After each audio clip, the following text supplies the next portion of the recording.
Hello, hello, and welcome to Power Word Podcast Episode 3.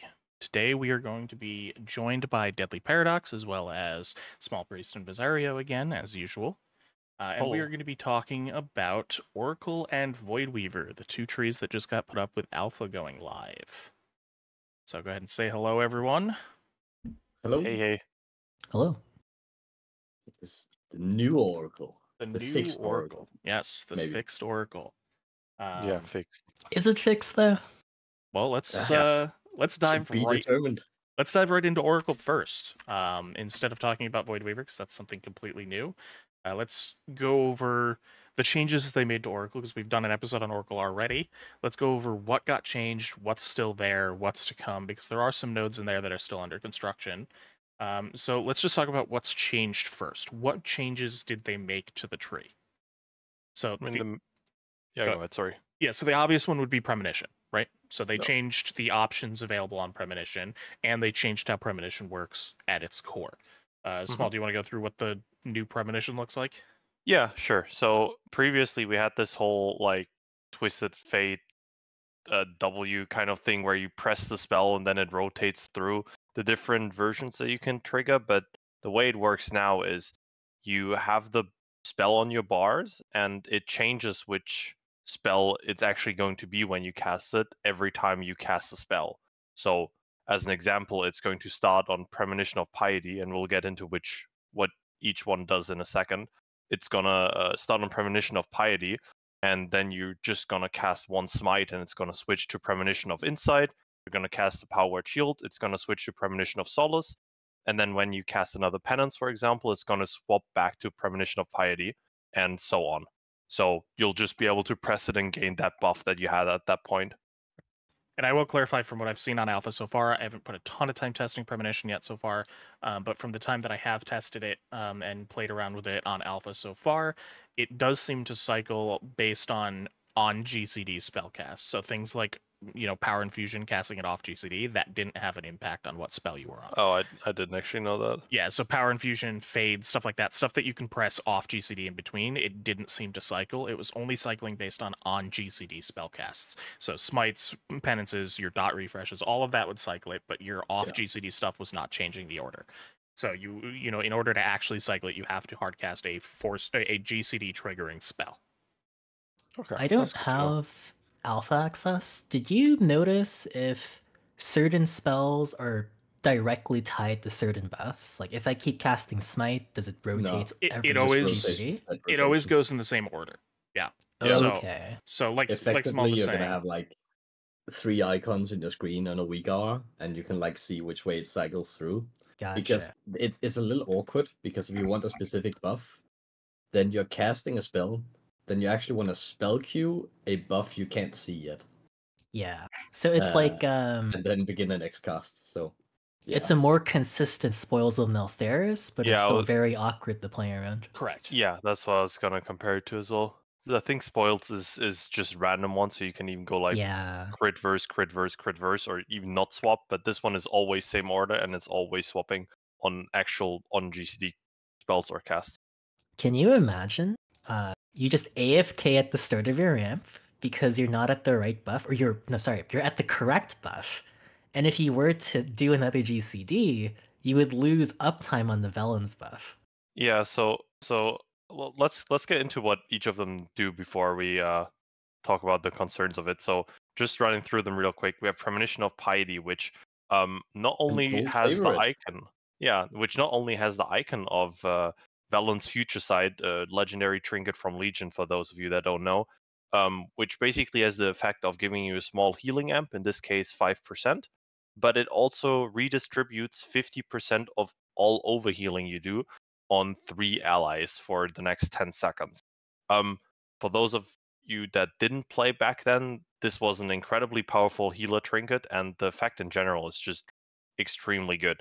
It's probably one of the most well-liked trinkets ever for healing. Well-liked because it was incredibly broken. Yeah, it's insane. It's extremely strong, and it's not something for this exclusive. Most healers liked it a lot in Legion. Yeah, a lot of healers liked it. I'm sorry. Redistribution of overhealing is just absurd in general. Yeah, Yeah. especially at a high percentage like this. And this is basically copy-paste effect from Valence for those that are wondering.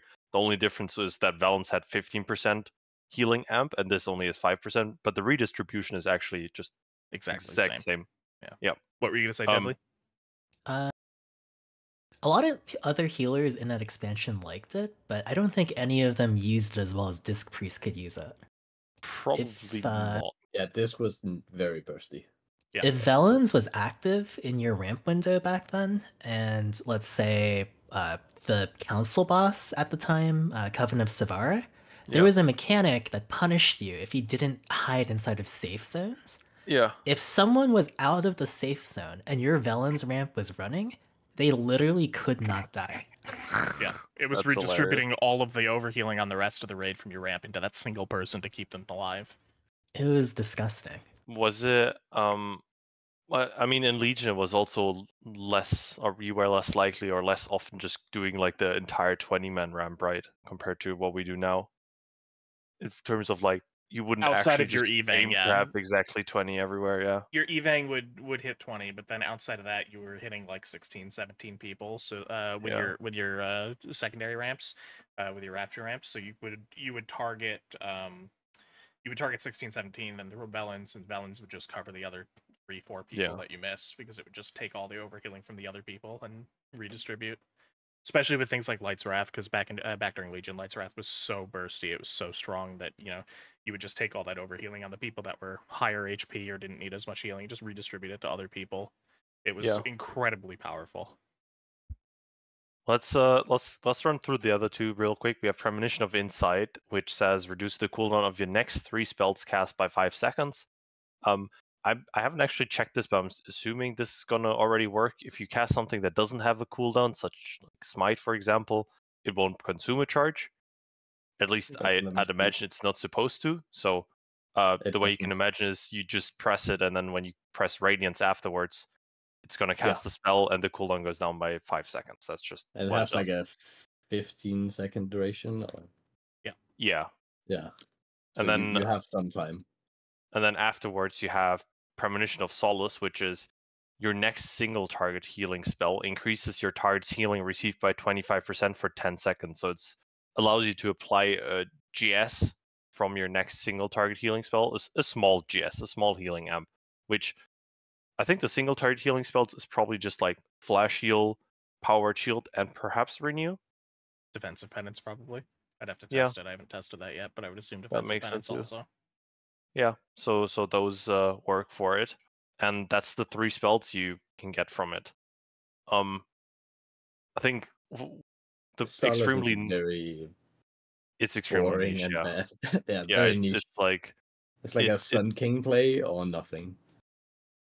Basically, Piety would do more single target healing if you just ramp. Yeah, that's kind of a problem, right? Because I would love to say that Solace might be good in M+ for like tank healing or something, but reality is there's a good chance if you press Piety or X New Valence and then just AoE heal, you probably do more healing on the tank. Yeah.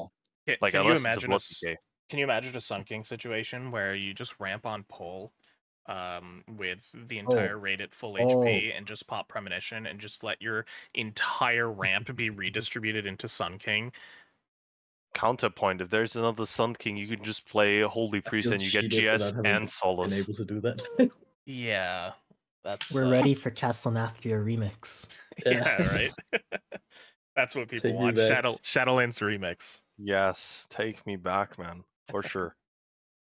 So other changes on the tree. Just running through the rest of the tree real quick. The whole second row is exactly the same. They didn't change anything. You've still got the increased absorb by Powered Shield and healing done by Prayer Mending. That's still there. You've got Preemptive Care, which is the duration of Atonement and the duration of Renew. That's still there. Miraculous Recovery and Waste No Time. Haven't seen any changes.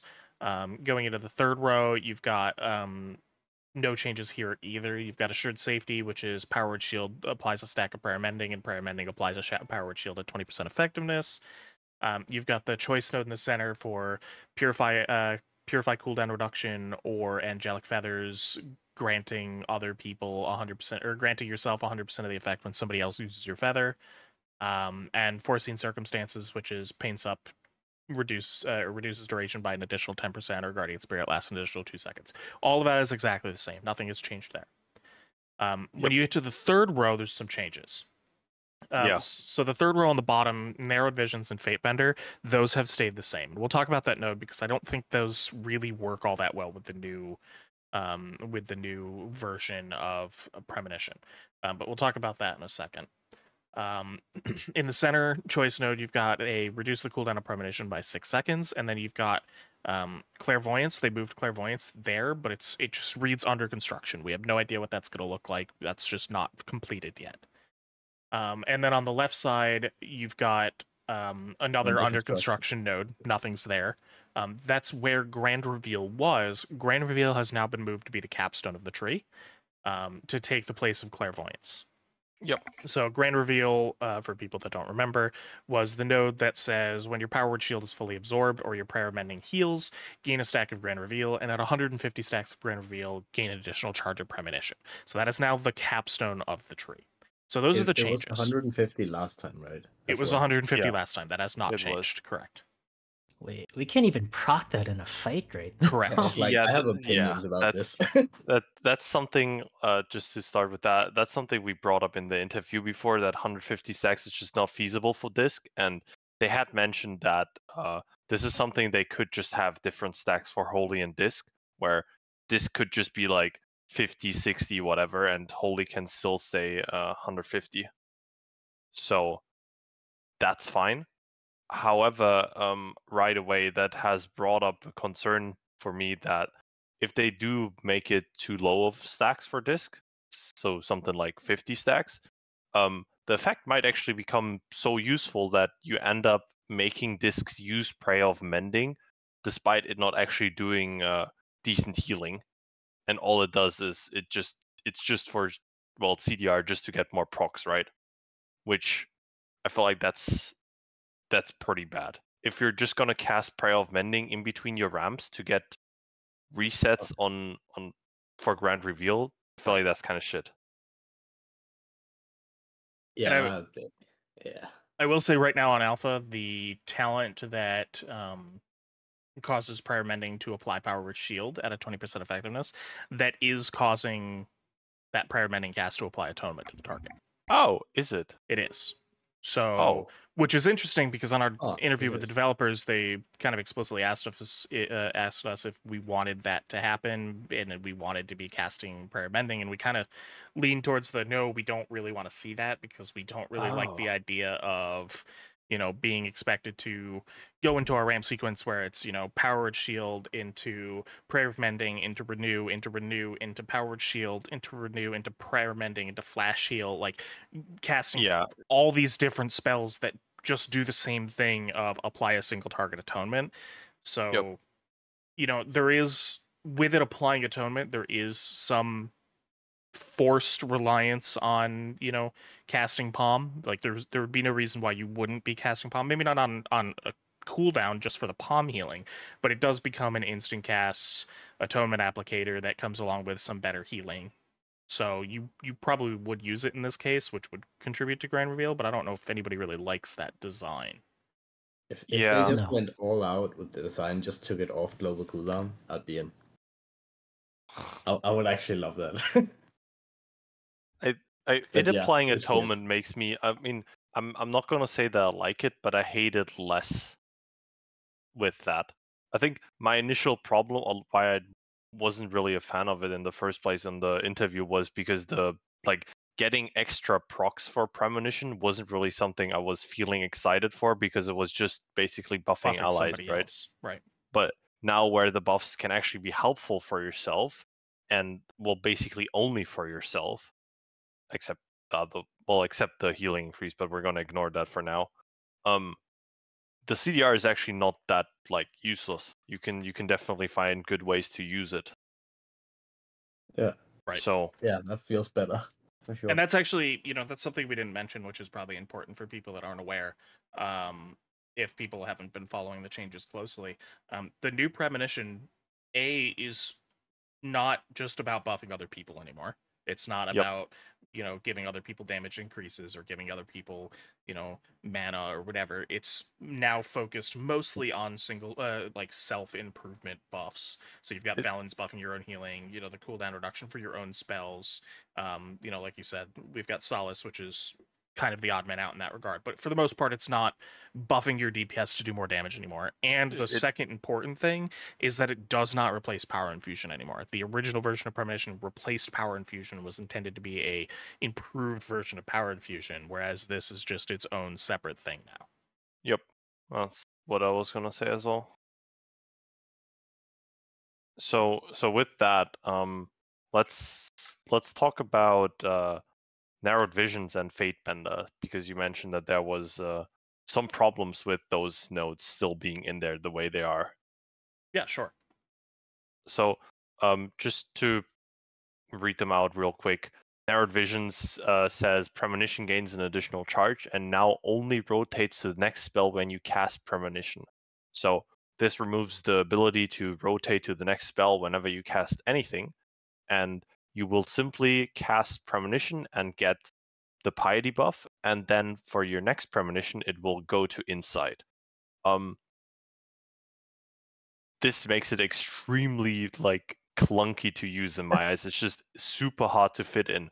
Not only is the Solace buff extremely niche, there's not going to be a fight anytime where you're going to need 25% more healing on one target every 3 minutes, but also the Insight CDR is not always useful. CDR is generally something that's not niche, but it's gonna be depending on the scenario, it'll be better or completely useless. And really, all you care about is getting Piety as much as possible. So this node might actually just be you might just brick yourself. You don't want this. You'd Getting rather have random nothing. insights would also be really weird. Yeah. Yep. So Also, just checked. It starts on the buff you have when you activate the talent. So you're gonna want to before combat. You're before gonna want combat, you to spec swap out of it. you Swap swap to to the Valence. correct one, so you line up properly for which one you want the right buff for, and then you swap back. Oh, I hate that. Let's go. And then the alternative for it is Fatebender, which says Premonition's effect is increased by 30% if the divine spell is different than the previous Premonition.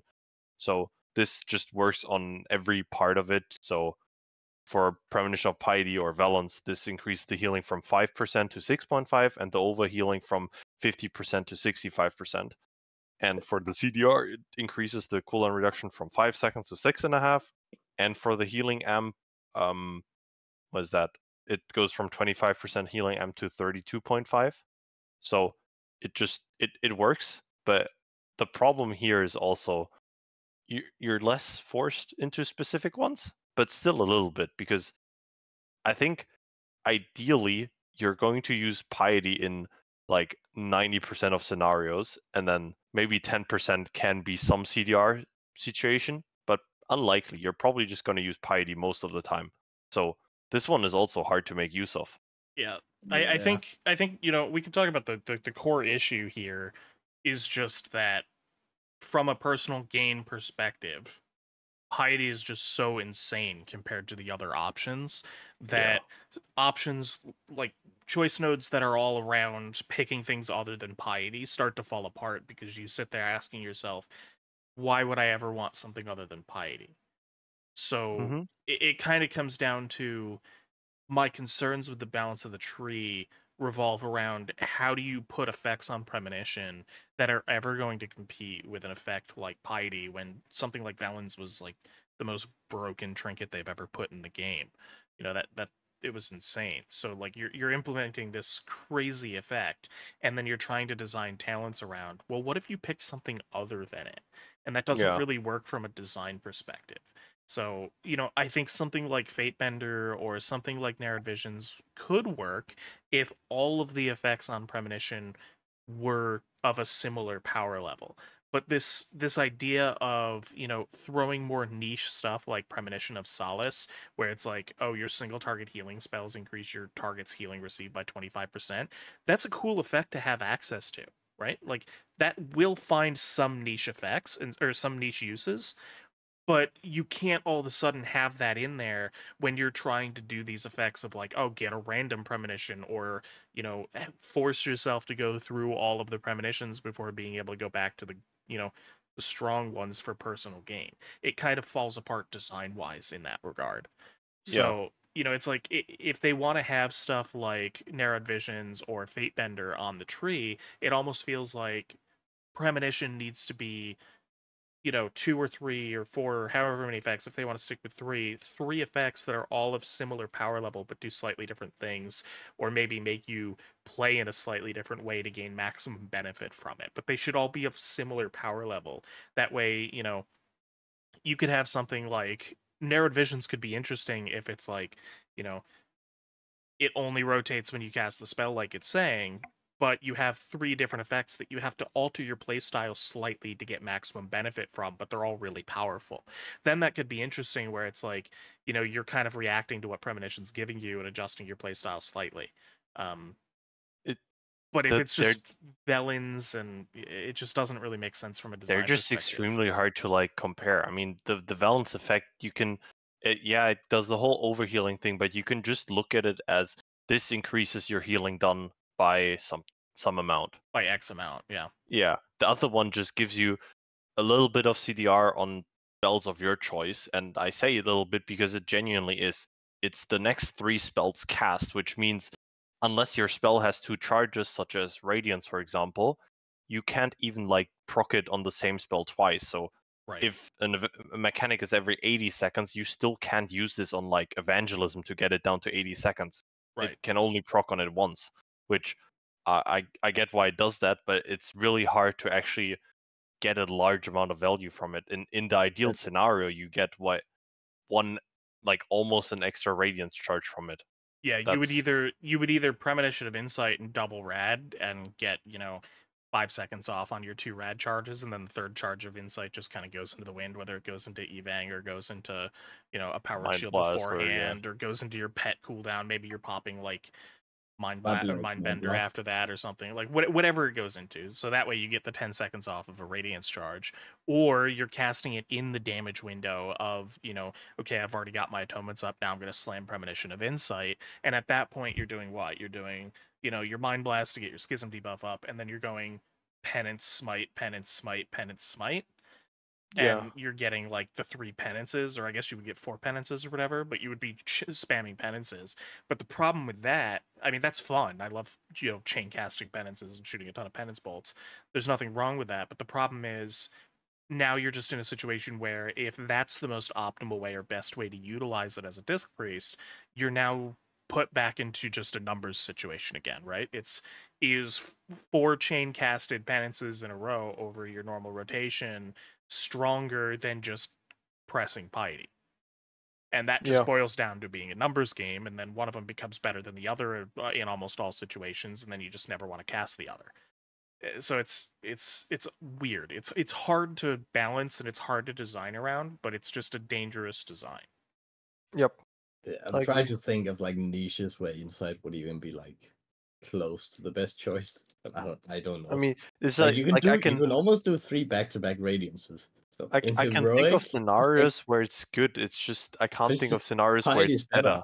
Yeah. Yeah, Like There's no even in a matter how I look perfect at it, scenario. even if you amp it by 30% with the talent, right? Like you get 13 seconds off of Radiance, which that's basically a charge. A free Radiance, Which yeah. there's absolutely you can scenarios where you Radiant double Radiance, Radiance, single and then on your Radiance. ramp right after, you don't have 2 charges. Like on Farak phase 1, there's enough moments where you're thinking, hey, I want to double Radiance this charge, but I can't.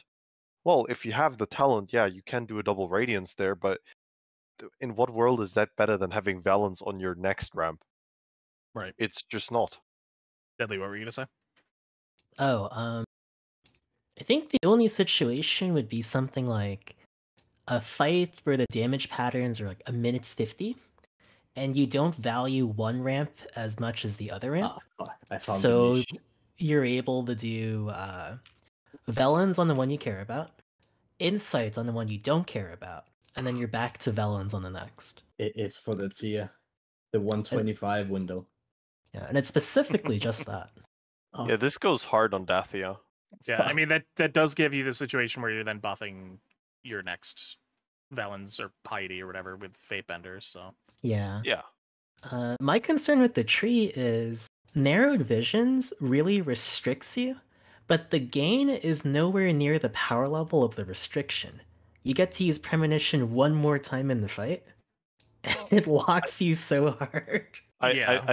I think double charge for like any spell is always like a huge quality of life just to allow you to flex use it, especially when it doesn't line up, right? Having a 1 minute cooldown turn into 2 charges allows you to, well, we could couple it with evangelism on the first one, and then we can save up 2 charges for somewhere else so we can go on the next evenge and then the next mini ramp right after, which I think that's a pretty big upside, but I agree the other part of the talent just completely bricks it, like unplayably bad. Yeah. If only 1/3 of your casts are gonna be the spell that you actually want, this is not good enough. But I think if narrowed vision didn't read the like you can only rotate by casting it, and it just gave you an extra charge, and you also get CDR from perfect vision, and you also have to not reach 150 stacks for grand reveal, I think this might actually be playable. That would actually be nice, yeah. Like Because you can get a free charge, you have 2 charges stacking, so realistically there's a good world where you can have this like every 45 seconds or something. This is best in slot in every farm boss. Yeah, when you're doing 50% overheal, this is gonna go hard. Does it? My Go ahead. other concern with this tree is it is very Disc Priest favored for a hero tree that should be both Disc and Holy Priest. Holy Priest can use Piety, but nowhere to the level of Disc Priest. That's the problem, right? The entire power of the tree is basically in piety. Like that's the Yeah. main throughput. Which So- I'll hold judgment for a little bit until we see the 2 other talents that just don't exist. That's true. You know, That's true. we do have 2 nodes that just haven't been implemented yet, so I'll hold a little bit of judgment there. You know, because a bunch of this tree is like pressing palm and pressing shield, and Holy likes pressing palm a lot more than we like pressing shield, or you know how often we press shield compared to how often they press palm.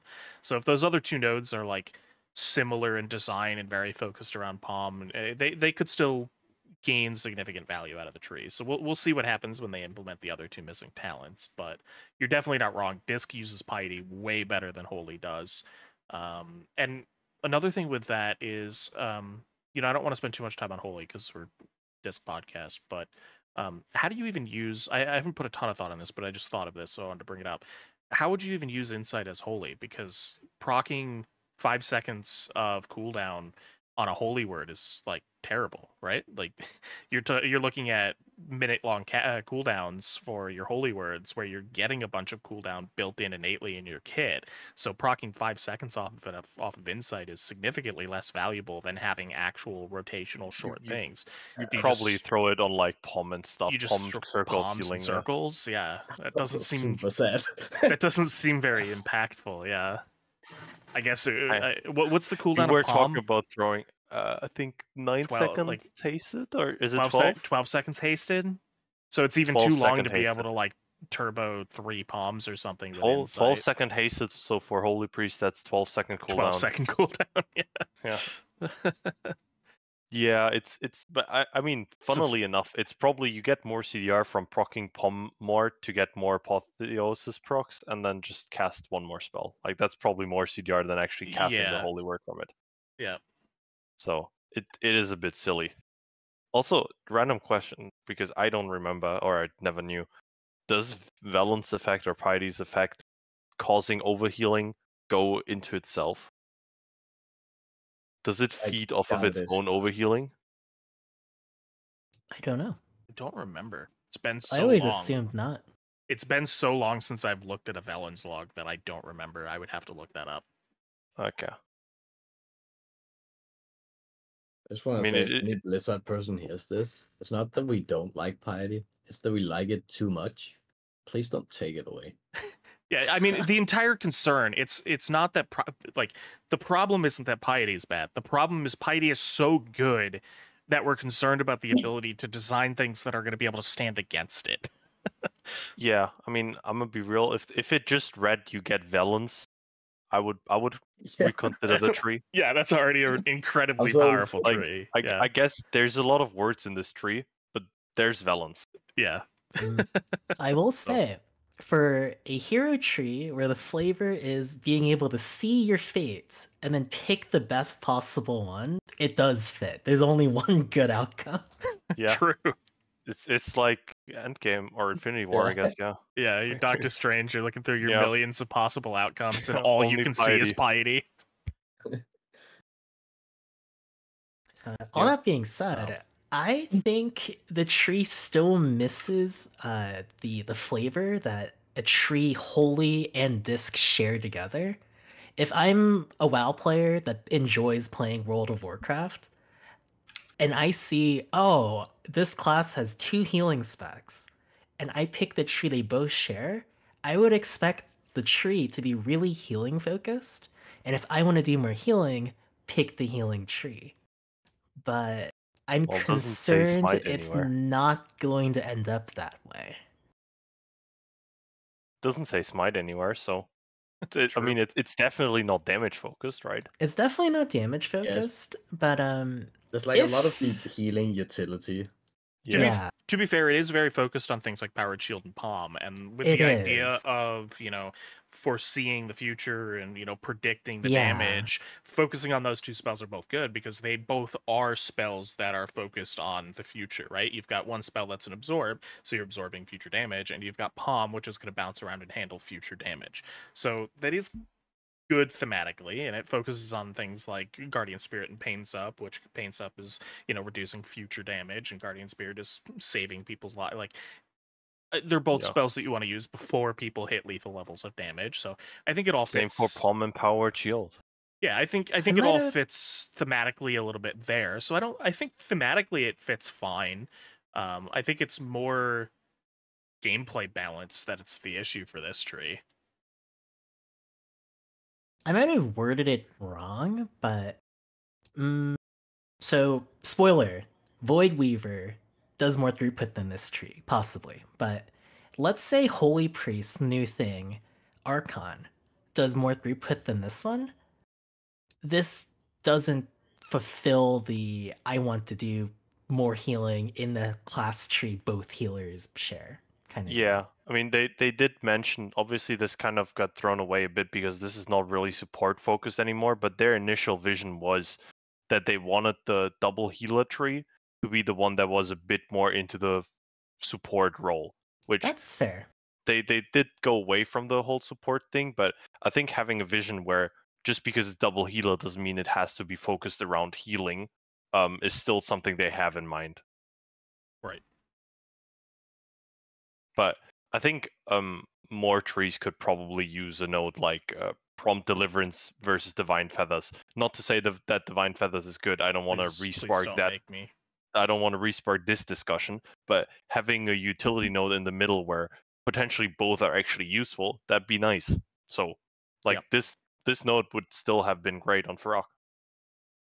True. That The node prompt feels deliverance. very Shadowlands to me. The old utility flavor Yeah, passive the bonus utility things. hero. Yeah. But what was it? Body and Soul versus Feathers versus what did we have? Longer Fear or something? My favorite Shorter one cooldown fear. was Oh yeah. in the Gargoyle Venthyr tree where you just passively got speed bonuses when other people did. Yeah. That was fun. Buffing others gives you a shield, so you press Fortitude when you're scared. I think the only other main thing that I want to just bring up again in this tree before we move on, because I think Mhm. we've talked about this tree for what we can with the fact that it's clearly still under construction. We talked about this in the interview, and we talked about this when we originally talked about Oracle. But I do want to just bring it up one more time because the tree has seen some work, has seen some attention, and this is still there. But Waste No Time is still a note. Yes. Yeah. So for people that aren't aware what Waste No Time is, Waste No Time says Premonition causes your next powered Radiance heal or Prayer Feeling cast to be instant and cost 15% less mana. Oh. For disc in raid, while instant cast is great and all, this becomes an HPS loss. Yeah, and 15% less mana for one singular cast is an absolute joke. It's not much. It would be fine if that's just free and it's just added on as an additional effect, but it's not much. But the instant cast radiance is an HPS loss. When we had instant cast radiances are nice. We love instant cast radiances. When we had it as a tier set, it was a great quality of life. We loved playing with it. The problem is that tier set, when we had it, came along with an atonement duration extension on your Radiance atonements to counteract the fact that it was becoming instant cast. Because when you move the application of the atonement from the end of the Radiance cast to the beginning, you are losing HPS. You are losing part of that window.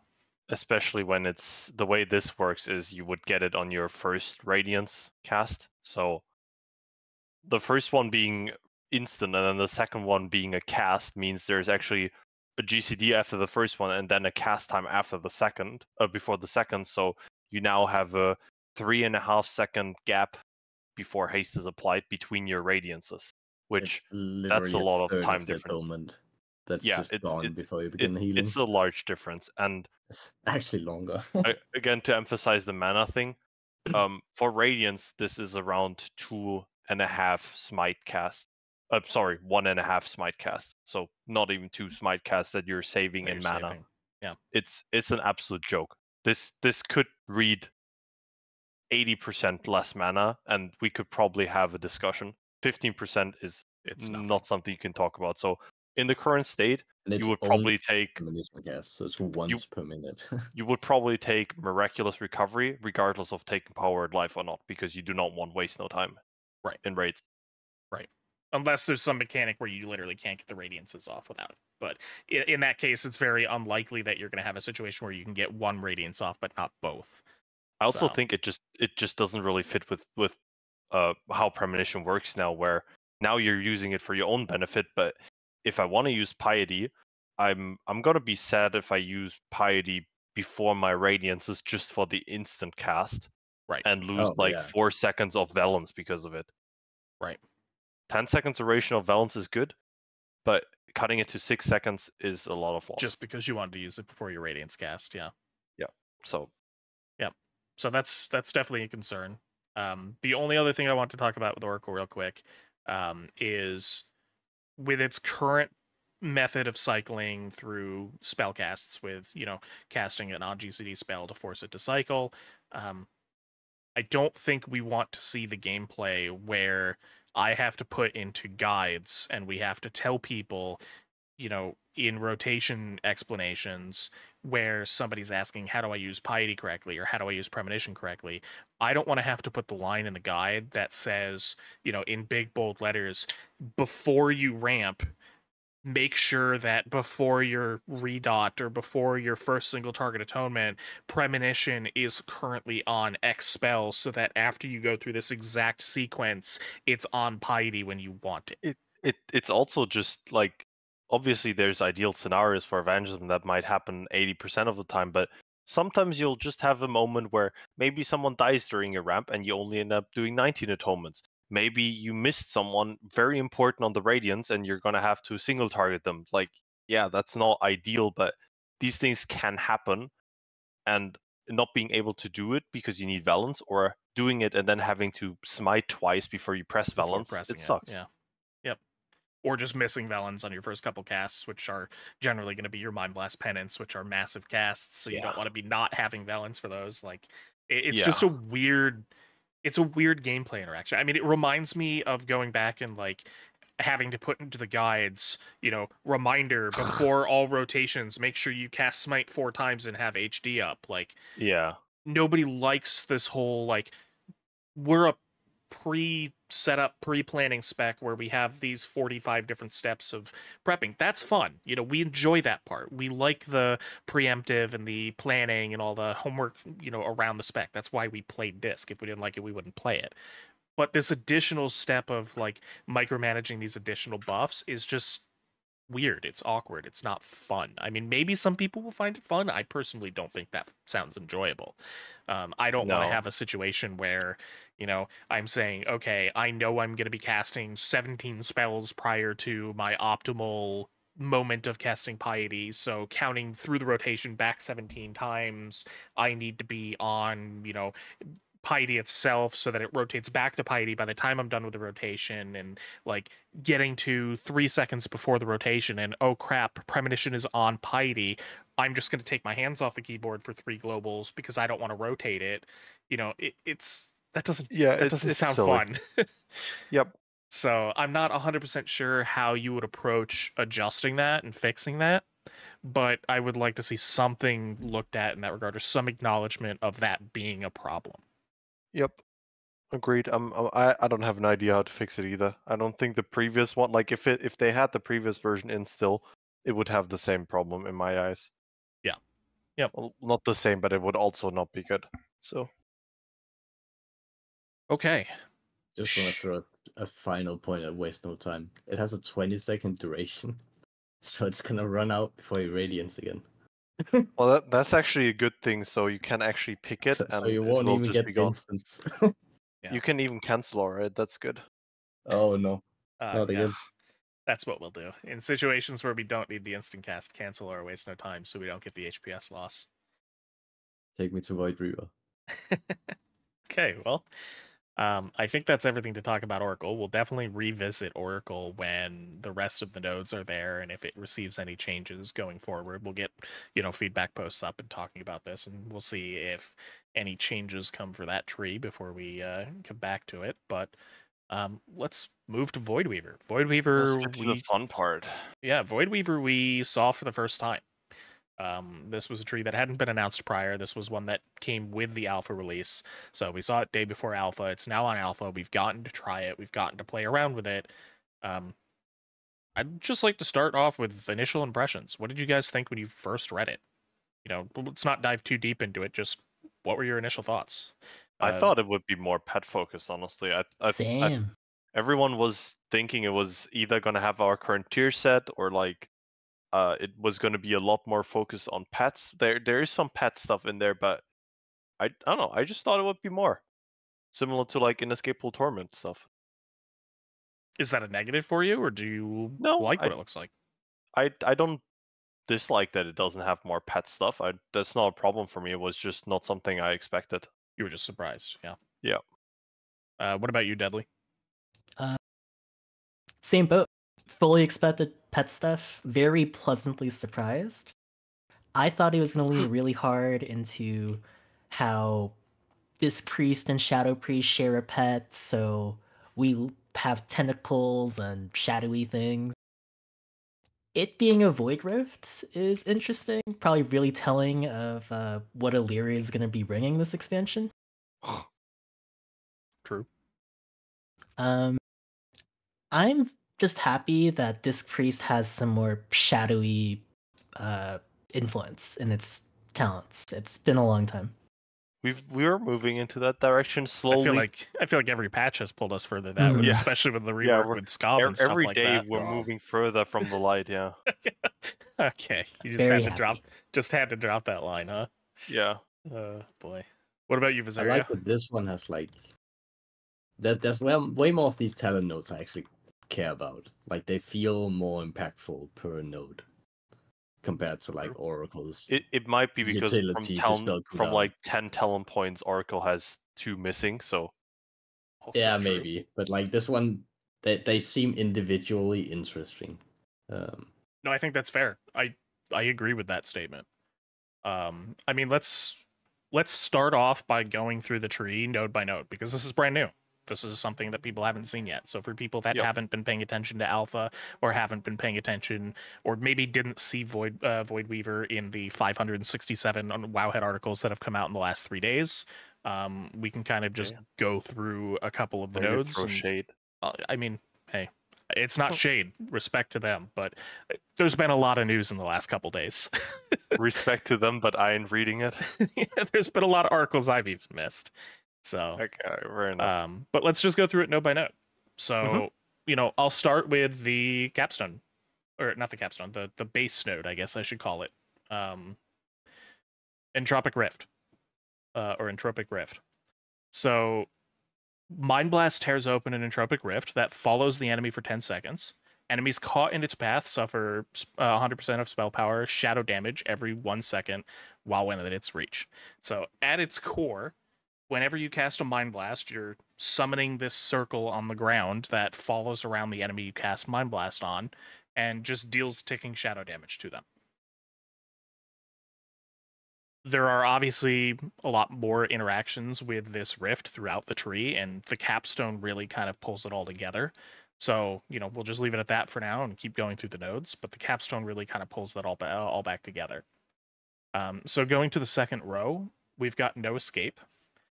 This is a choice node on the left side. No Escape says that Entropic Rift slows enemies by up to 80%, increased the closer they are to the center. So this was kind of interesting because I was doing a couple dungeons on the alpha and killing some world mobs with on the alpha while I was questing through the new zone, or through the first zone, and the slow can be quite strong. There was some mobs in the dungeon where things were kind of running away from me, and you're running away from the rift, and it was struggling to keep up. But there was also a lot of mobs where they were just seemingly stuck in it, and they were just dealing with an 80% slow the entire time, and I was very easily kiting them around. 80% is quite very low. high uptime. It's on this. Yeah, you're gonna have your rift out a lot. I mean, Mind Blast is what, 24 seconds hasted, and we run a lot of haste, so you're gonna have a pretty high uptime on your rift because we'll talk about duration in a little bit here, but it lasts 10 seconds by default, but it can be increased. So you're looking at about a 15-second duration on your rift with a 24-second hasted, so you're looking at like 16, 17, 18-second cooldown on your Mind Blast. So you're gonna have very high uptime on the rift. Yep. The other choice node against the slow is Dark Energy, which says that while Entropic Void is active, you move 20% faster. So that's also very cool. If you have situations where you can't benefit from the move speed slow, or it's like a raid encounter with the boss, a single target raid encounter where the boss is never going to be affected by that slow, you just have a 20% move speed buff During every ramp, basically. I mean, Speed of the pious. Yeah, it's just very, very high uptime, 20% movement speed. It's very cool. Yep. After that, you have right in the center of the tree in the second row, you've got Void Blast. Void Blast says that Entropic Rift upgrades your smite into Void Blast while it's active. So while you have the rift out, your smite becomes Void Blast. Void Blast is a significantly stronger version of the spell, and I'm saying significantly because I mean significantly. It is very strong. Just to give And some it's numbers, very satisfying. without spoiling what's to come in the tree. For reference, Smite is around 65% spell power, and as of right now in the alpha, Void Blast is almost 230% spell power. So you're looking at a 3.5 to 4 times stronger Smite that has all the same properties. Basically, it has no cooldown, it has Smite cast time, it's amped by regular Smite modifiers, and as of And it now, it looks actually so good. doesn't cost any mana. Which I'm assuming that'll So- get fixed, but I think so too. I think it should just cost the same as Smite. But yeah, it also looks really cool. It's just like it looks gorgeous. you like fly up like the way you do when you cast Radiance, and then you just like zap the enemies with like a purple laser. It's like a double purple laser coming out of your hands. Yeah. The boss. Yeah. It We're is pretty cool looking. Archons from StarCraft. Yeah, except Voidweavers, because Archon's the holy shadow tree. Archons. But yes, it's very, very cool. And something we didn't mention is that it is shadow damage. It's converting your smite to shadow damage, which is very, very relevant for Disc because, Shadow Covenant, Abyssal Reverie, all of our talents that, care about things being shadow and doing more damage and doing more atonement healing through them because they're shadow. It's very reminiscent almost of our current tier set, except instead of adding a Shadow Smite, this just straight up says, well, now you do Shadow Smite. Right. Which has its upsides and its downsides, but... Yep. After that, we've got another talent, which Inner Quietus, I guess is how you pronounce it. I don't know. I haven't heard other people say it yet, so I don't know if I'm saying it correctly. But... You're the American of us. A little bit of one that I'll talk about later, because I struggle with the theme of this node. But it just simply reads, Power Word Shield absorbs 20% additional damage. That's it. There's nothing special about it. It's just an increase in powered shield. That just made me think of how Aegis of Wrath does 30%, but it all says the decay. Yeah. They need to buff Aegis of Wrath, man. I cannot. That's The crazy. theme is purely to make Power Word Shield stronger than Flash Shield. Finally. We're back. Yeah. Well, I'll talk about my concerns over theme of the tree in a second after we Yeah. go through the rest of the nodes. But moving on to the third row, we've got another choice node on the left side of the tree. This one's very interesting. We've got Devour Matter. Devour Matter reads that Shadow or Death consumes absorb shields from your target, dealing up to 300% extra damage to them, and granting you 1% mana if a shield was present. I think this is really cool. My only concern is how relevant this is going to be. I'm hoping that we see a lot of situations, or at least a fair number of situations, where enemies are putting shields on themselves so we can abuse this, because I think it's a very cool effect. 300% is also just an incredibly high number. Strong when it's actually useful. It is, yeah. It might be too strong when it's actually useful. Useless So 90% of the time. yeah, it might be a little bit of a Not much. balancing issue when we finally see the stars align and we have like a mythic raid boss that shields themselves in execute range. That might be a problem. Yeah. But Yeah. it's a very cool effect. I really like the situational, design around getting a benefit from deathing into the shields. Then you're gonna see there's more effects tied to death, but this one is just gonna think of any time in like last phase of Razagath, right? I meant Firak, where you're actually getting double deaths out. Imagine that just hits for 3 times as much because the boss had a shield. That's an insane It's amount like of healing. Double Light Wrath. Yeah, per that cast. absolutely shits on Light's Wrath. Does Yeah. that hit harder than Void Blast? With the 300%, yes. Including the node we haven't talked about yet? Like Yes. this hits very hard. Yeah, Shadow I Death see. It's Void quite Blast- insane. 300% amp. Void Blast and Shadow Word Death and Execute are pretty comparable, Gotcha. which Yeah, that's but also Devour funny. Matter will push it quite far ahead. Yeah, Void Blast is probably going to see some numerical tuning. It's a little Surely insane they have right a now. reason to put like an effect that hits shields in. You They would have think. to have a reason, right? This the Because same otherwise way it they just made mind feels games, weird. yeah. Hey, mind games got added, and then we got Hungering Destroyer. I don't want to hear that. Well, I hope there's a shielding Hungering Destroyer in what the fuck the first raid is called. I forgot. Ashvane comes back from the dead. Ashframe, Oh my god, let's that'd go. be disgusting. What That'd a be banger disgusting. of a fight. We need BFA faded. BFA remix, let's go. Yeah. And then there's the other choice node. Yep, Which is just so like a stronger shield. yeah, so opposite of that really cool node, we've got Void Empowerment, which is summoning an Entropic Rift, empowers your next powered shield to be 80% more effective. Again, I'll talk about the theming stuff a little bit. That just, every time you summon a Rift, you get a stronger shield. 80% is quite big. That's quite big. I'm one. excited. Especially use if that you're in Mythic using Plus. it like in a Rapture window. Yeah, Yeah, that I sounds You're mean, buffing really, a really Rapture good. shield by 80%. Like I know Power Shield isn't like an incredible thing anymore, but just if Power Shield is like some 20% of someone's HP with Rapture, with this 80% buff, and with the 20% node from before, this is gonna do like 3 times as much. It's a big shield. It is a pretty big shield, so No crit, it's like a third of a health bar with Rapture. Yeah. that kind of sounds sad. Yeah. Just crit and then it'll be 2/3. But at least it does something all the time. Yeah. True. I mean, my main concern with this node, sorry, I know we're gonna go through as well, but I think the problem here is just it only has a 20-second duration or something. So Yeah. you're not like never going to cast Power Shield 20 seconds after it, but keep in mind you proc this buff at the start of your DPS rotation. Yeah, so it's limiting. Yeah, it feels like you're proccing it from starting to DPS, and you're definitely DPSing for 10 seconds at least. It removes your ability to be a little bit flexible with it because you're finishing your DPS window and you're kind of rushing into casting a shield somewhere to benefit from it instead of it feeling more natural. Yeah, and like numerically, maybe it's just worth proccing just casting the shield because it's now a good shield, but it doesn't really sound good. Right. Were the instacast radiance buffs permanent from our old tier set? Yeah, they had no duration. I'm surprised the shield doesn't act the same way. I think our tier set that buff power shield from casting penance did have a duration. So they're kind of. Yep. You also remember when we got the instant cast radiance tier set, it wasn't initially permanent, and then it got changed based on feedback.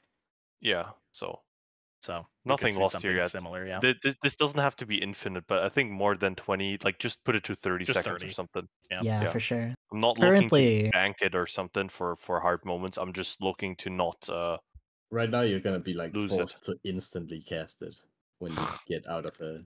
I don't think it's Yeah. that tight, but yeah, it's definitely a little bit unnatural. You're definitely rushing to get that cast out instead of it feeling more natural.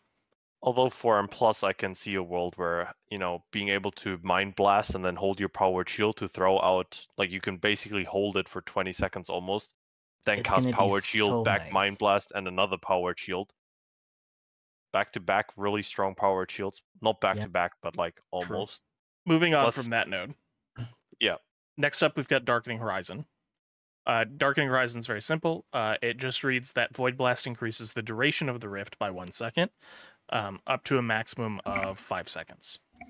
So the way I've seen it on Alpha, I think it's either a pet or a totem because like the rift itself, because it shows up in your totem bar, rift is a pet totem. bar, whatever, Yeah. the same way Shadow Fiend does. So Yeah, the rift is a Weakars and totem. everything will be able to just track it the same way you can track pets at the moment. Yep. Including the extension, so it won't be extremely annoying. Yep. But yeah, so very simple. You cast Void Blast and it increases the duration. So casting Void Blast will, if you cast 5 Void Blasts during the duration, you're going to push it from a 10-second duration to a 15-second duration. That's really all it comes down to. Nothing too special there. Which you'll do most of the time. 5 Correct, casts is very easy. Yeah, unless you're in some very high mobility window or something like that where you only get a couple and then, maybe it blows up at 13 seconds instead of 15. But that's the thing, kind of the main upside of being, or like having a longer rift, is being able to cast Void Blast. So like it kind of feeds itself. You want to Right, have longer yeah. rift to cast Void Blast, but if you're going to cast Void Blast, you're going to have longer rift. So like no point in getting a longer extension or longer duration one if you're not going to cast Void Blast anyway. Right. Yep. Moving on from that node, because there's not too much to talk about there, we've got another choice node. So we've got Depth of Shadows, which is a name that has worn many faces over the years. Depth of Shadows is now a talent on the Voidweaver tree that reads as the following. Shadow or Death has a high chance to summon a Shadow Fiend for 5 seconds, and the chance is increased against lower health targets. So, a couple things that I've noticed from Alpha is that it will summon, and again, I don't know if this is intended or if this is considered a bug, but it will summon whatever pet you're currently talented into. So, if you're talented into Shadow Fiend, it will summon a Shadow Fiend. If you're talented into Mindbender, it will summon Mindbenders. That probably should be changed if that is not a bug, if that's intended, because it doesn't really make much sense to, I want to talent into Mindbender for a different, cooldown cadence for, handling the fight, and then all of a sudden, this talent is now weaker because I'm summoning a weaker pet instead of my Shadow Fiends. So that should probably be changed. Yeah. Yeah.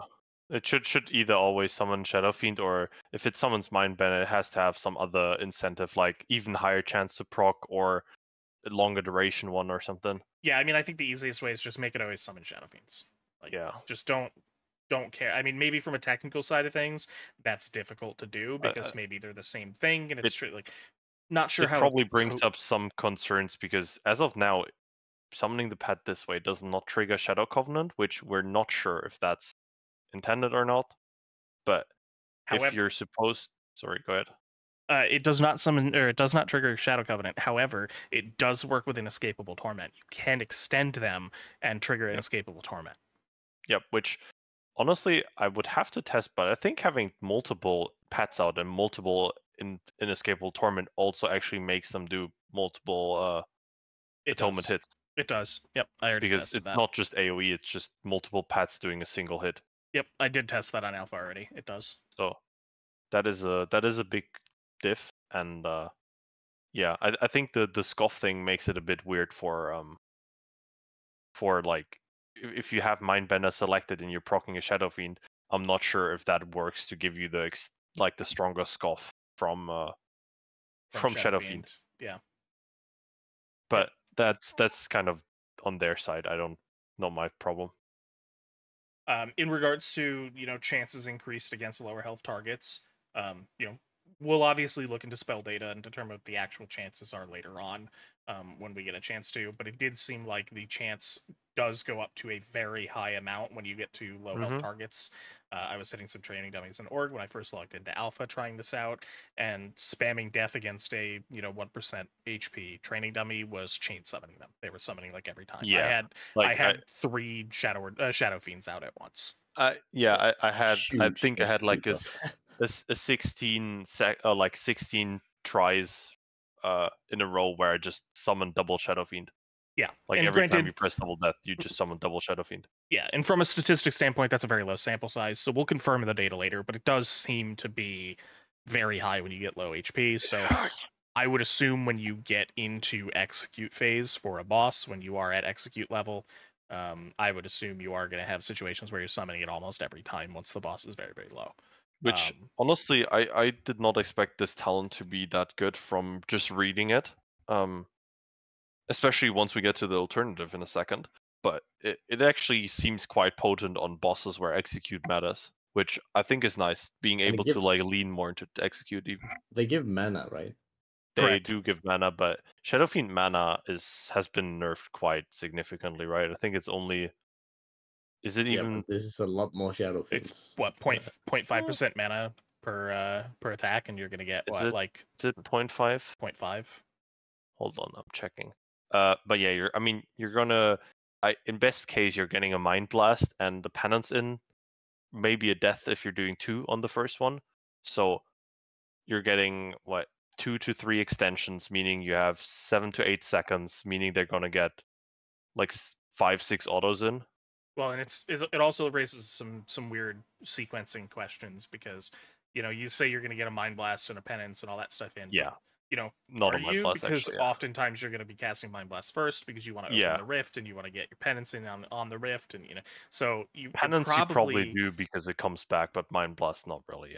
Yeah, so I mean, you'll probably end up doing something like Mind Blast into Death Penance or something if you think there's a high chance of getting your Shadow Fiends from Depth of Shadows, so that way you'll summon 2 additional Shadow Fiends, then send your Penance to trigger the triple IT. So that could be very, very potent. It is 0.5% mana. I just checked again, and so assuming it's 5-second duration, right? Let's say they hit 4 times, since you have a bit of haste. That's still 2% mana per Shadow Fiend, which is 4% mana from 2 casts. That's pretty good. Just for reference, a mana trinket means you just sustain through execute. A mana trinket that gives you 6% to 7% mana per minute is considered good. That's good for a mana trinket. 6 to 7% per minute. So 4% from 2 deaths, that's really good. That's really good. Granted, this will only start kicking in. Aim to at 20%. Yeah, we're good. Yeah, it'll only start kicking in once the boss is in execute phase, but it does bring up a question of ad fights, right? Like, we talked about on last episode of the podcast where we talked about Broodkeeper. We mentioned, Disc was really good on Broodkeeper because we were fighting ads and we got to, constantly be in these execute windows. Yeah, death sniping is a real thing for Disc. Yeah, having the ability to death snipe on, ad heavy fights where, especially something like Broodkeeper, those dragons get low HP and they're pulsing a lot of damage, and all of a sudden, you double smite penance, or you double death penance on a low HP dragon, you get double execute for the execute healing itself, and then you send the penance and do a triple IT proc into the AoE pack. Like, that's a lot of healing.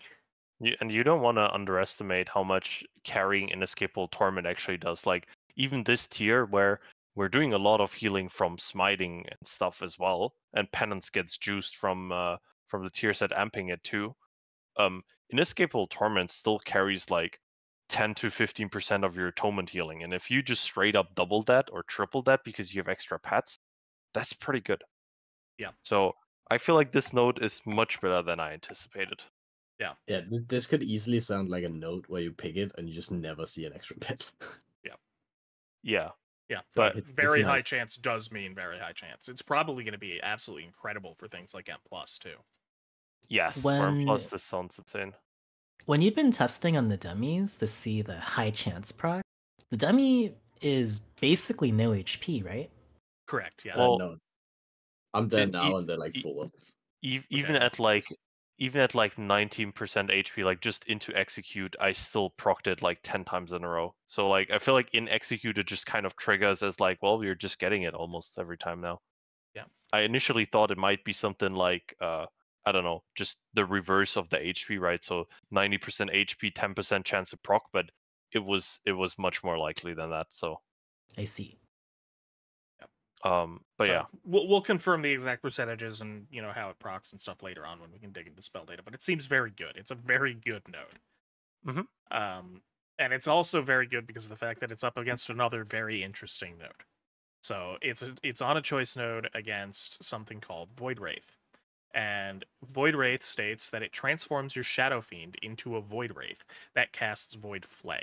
So this is a ranged Shadow Fiend instead of a melee Shadow Fiend.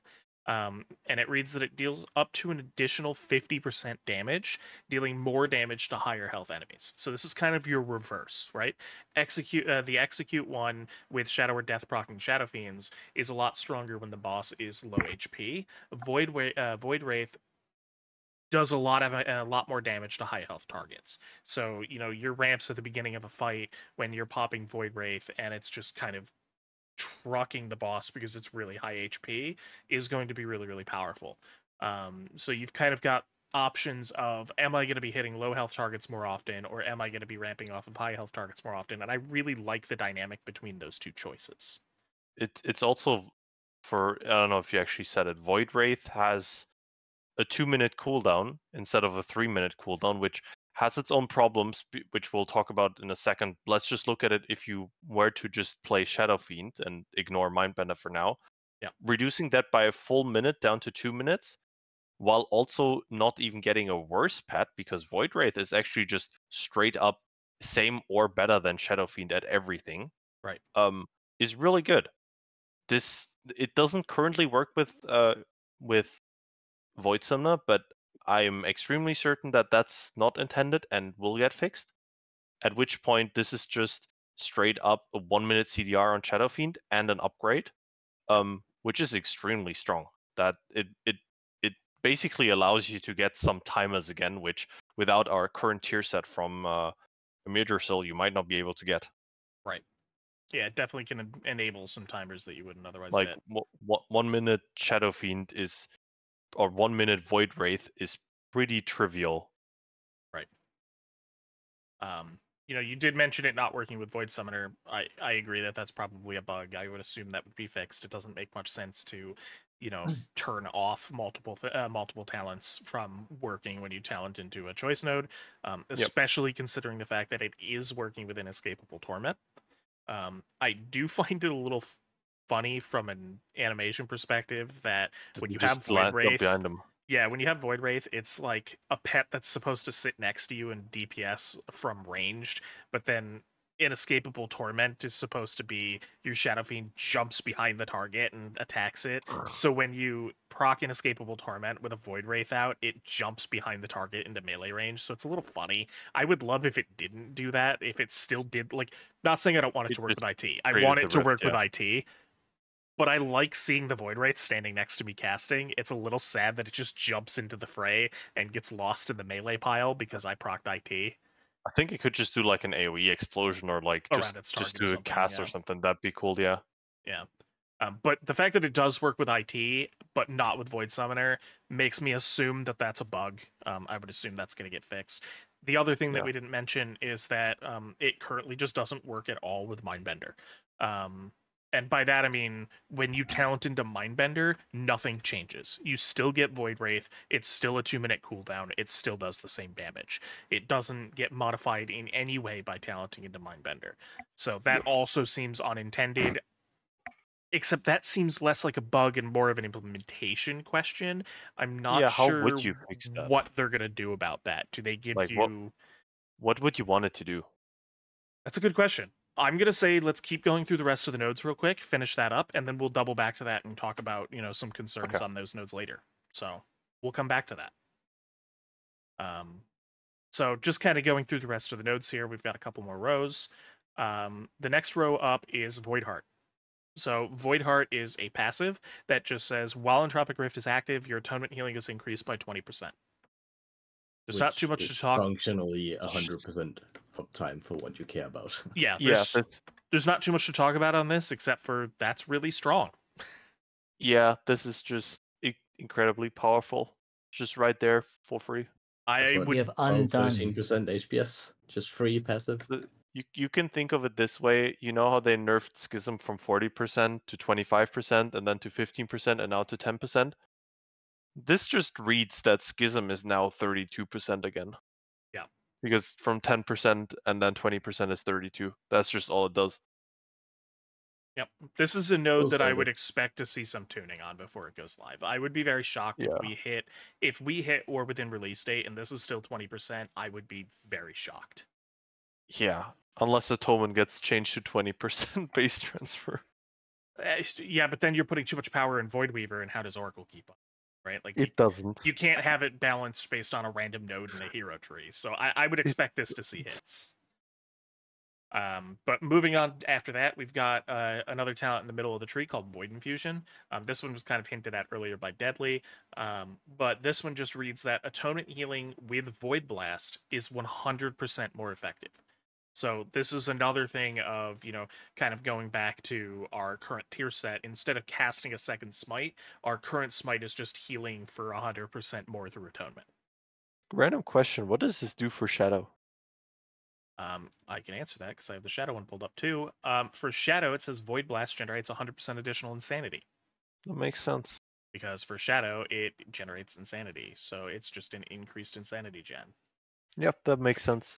But yeah, 100% increased atonement on a spell that's already, as I said, like almost 4 times as strong as Smite. It's incredibly powerful.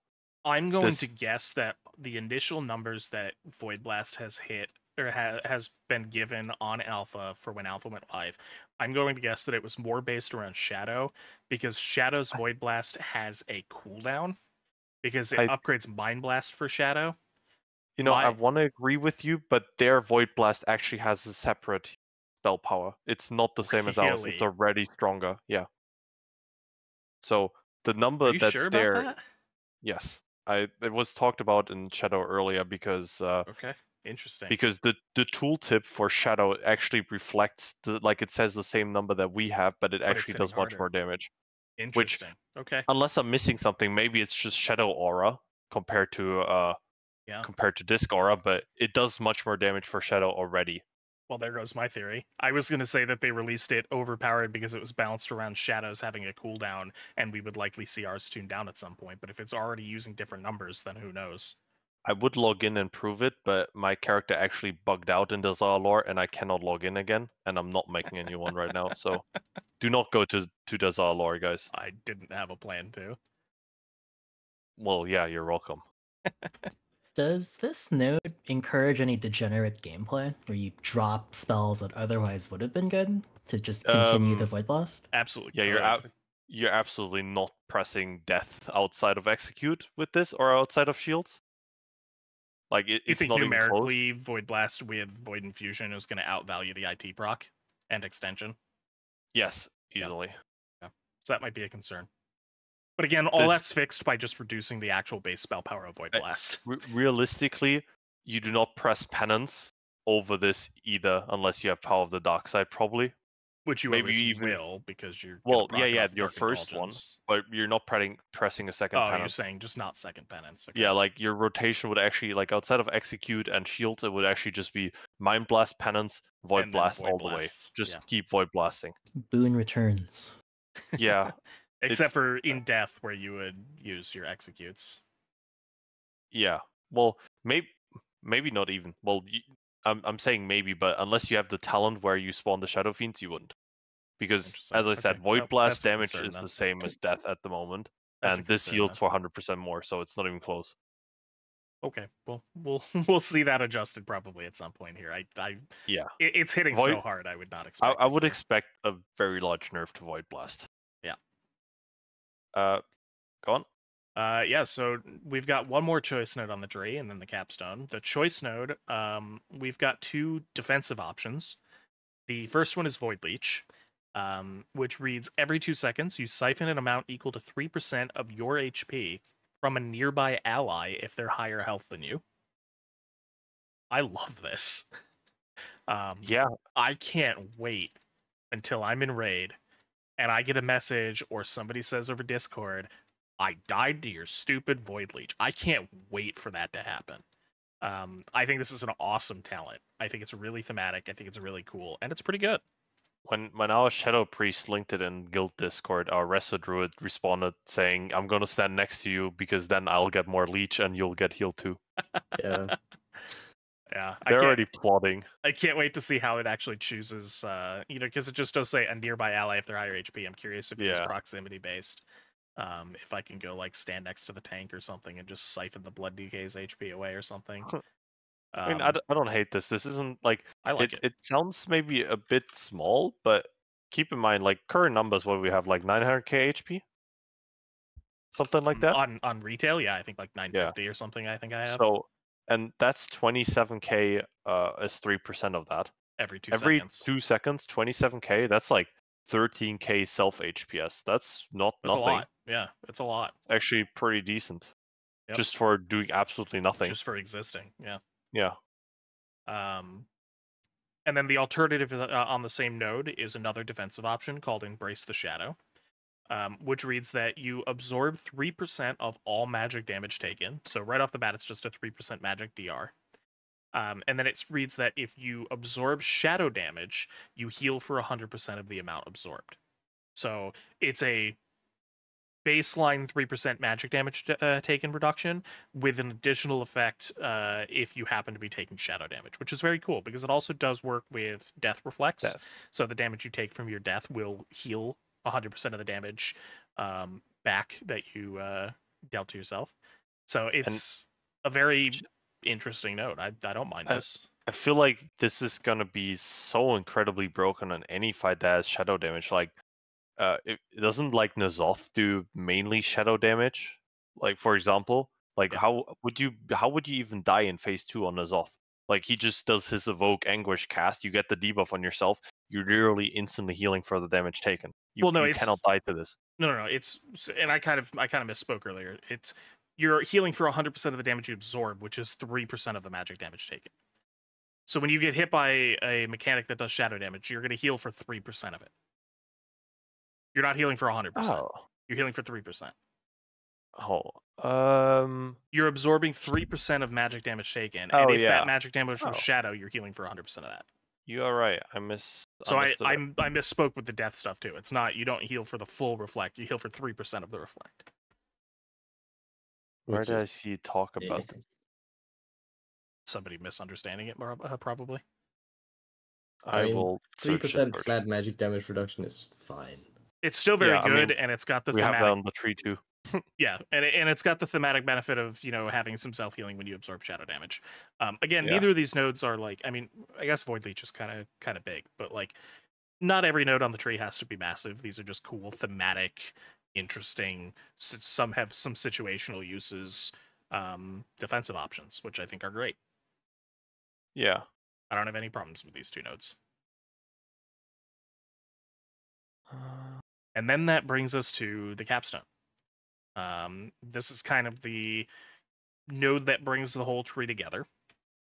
And this one's called Collapsing Void.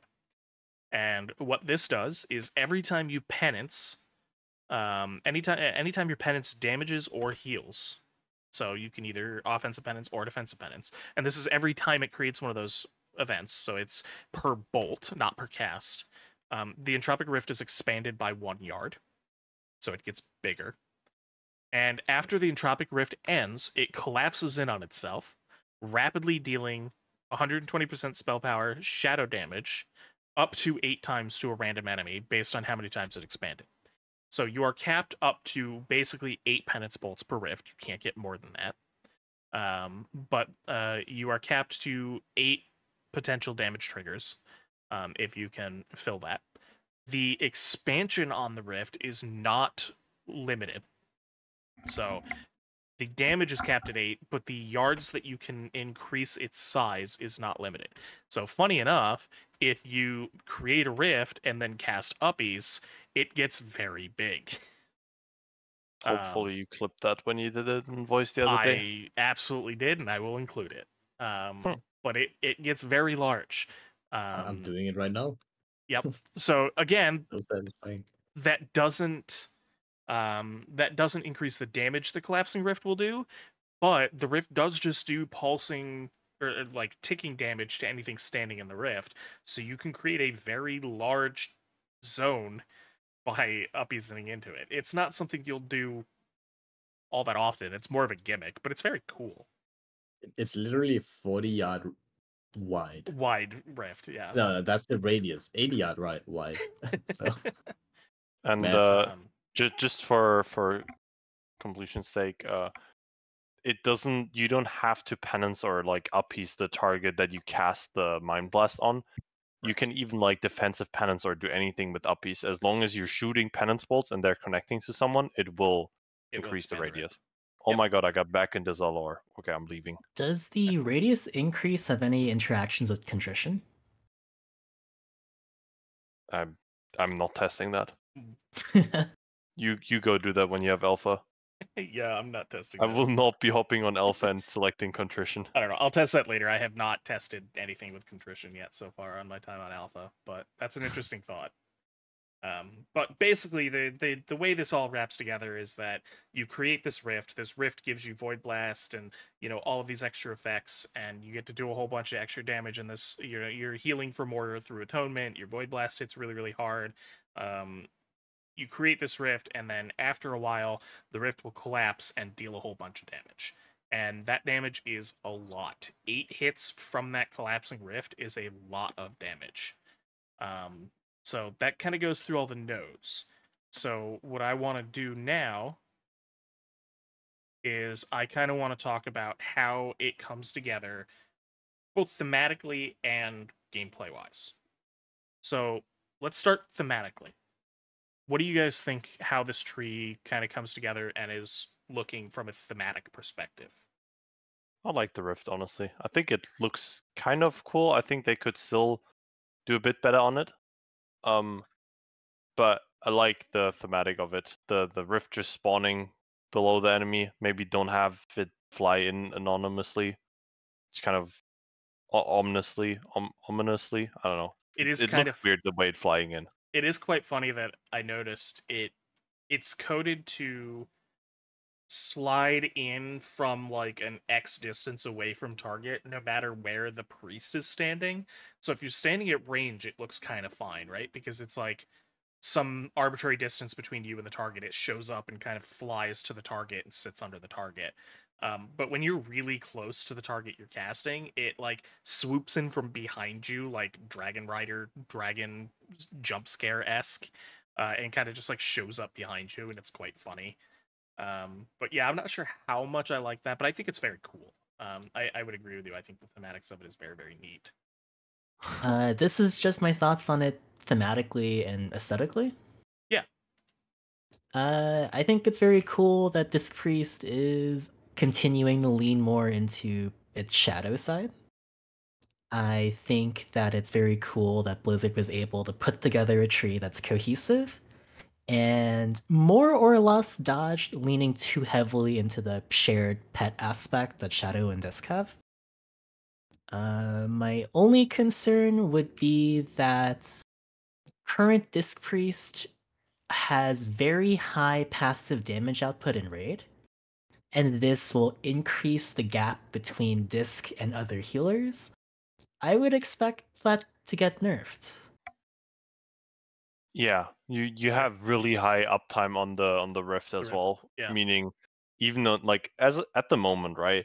If I'm not going to ramp or do a healing event, which isn't often, but even if I know it's not happening, it doesn't really matter if I'm using Mind Blast. It's a 10% damage amp. It doesn't really matter. It's not that big of a deal if you just sit on it. Whereas previously Schism was actually like you would use Schism on pull even if you're not ramping like in BFA because it did a lot of damage amp, and this is more of what this looks like. You're just gonna press it because it's a huge damage amp to do so. Right. Viserio, what about you? I like this tree.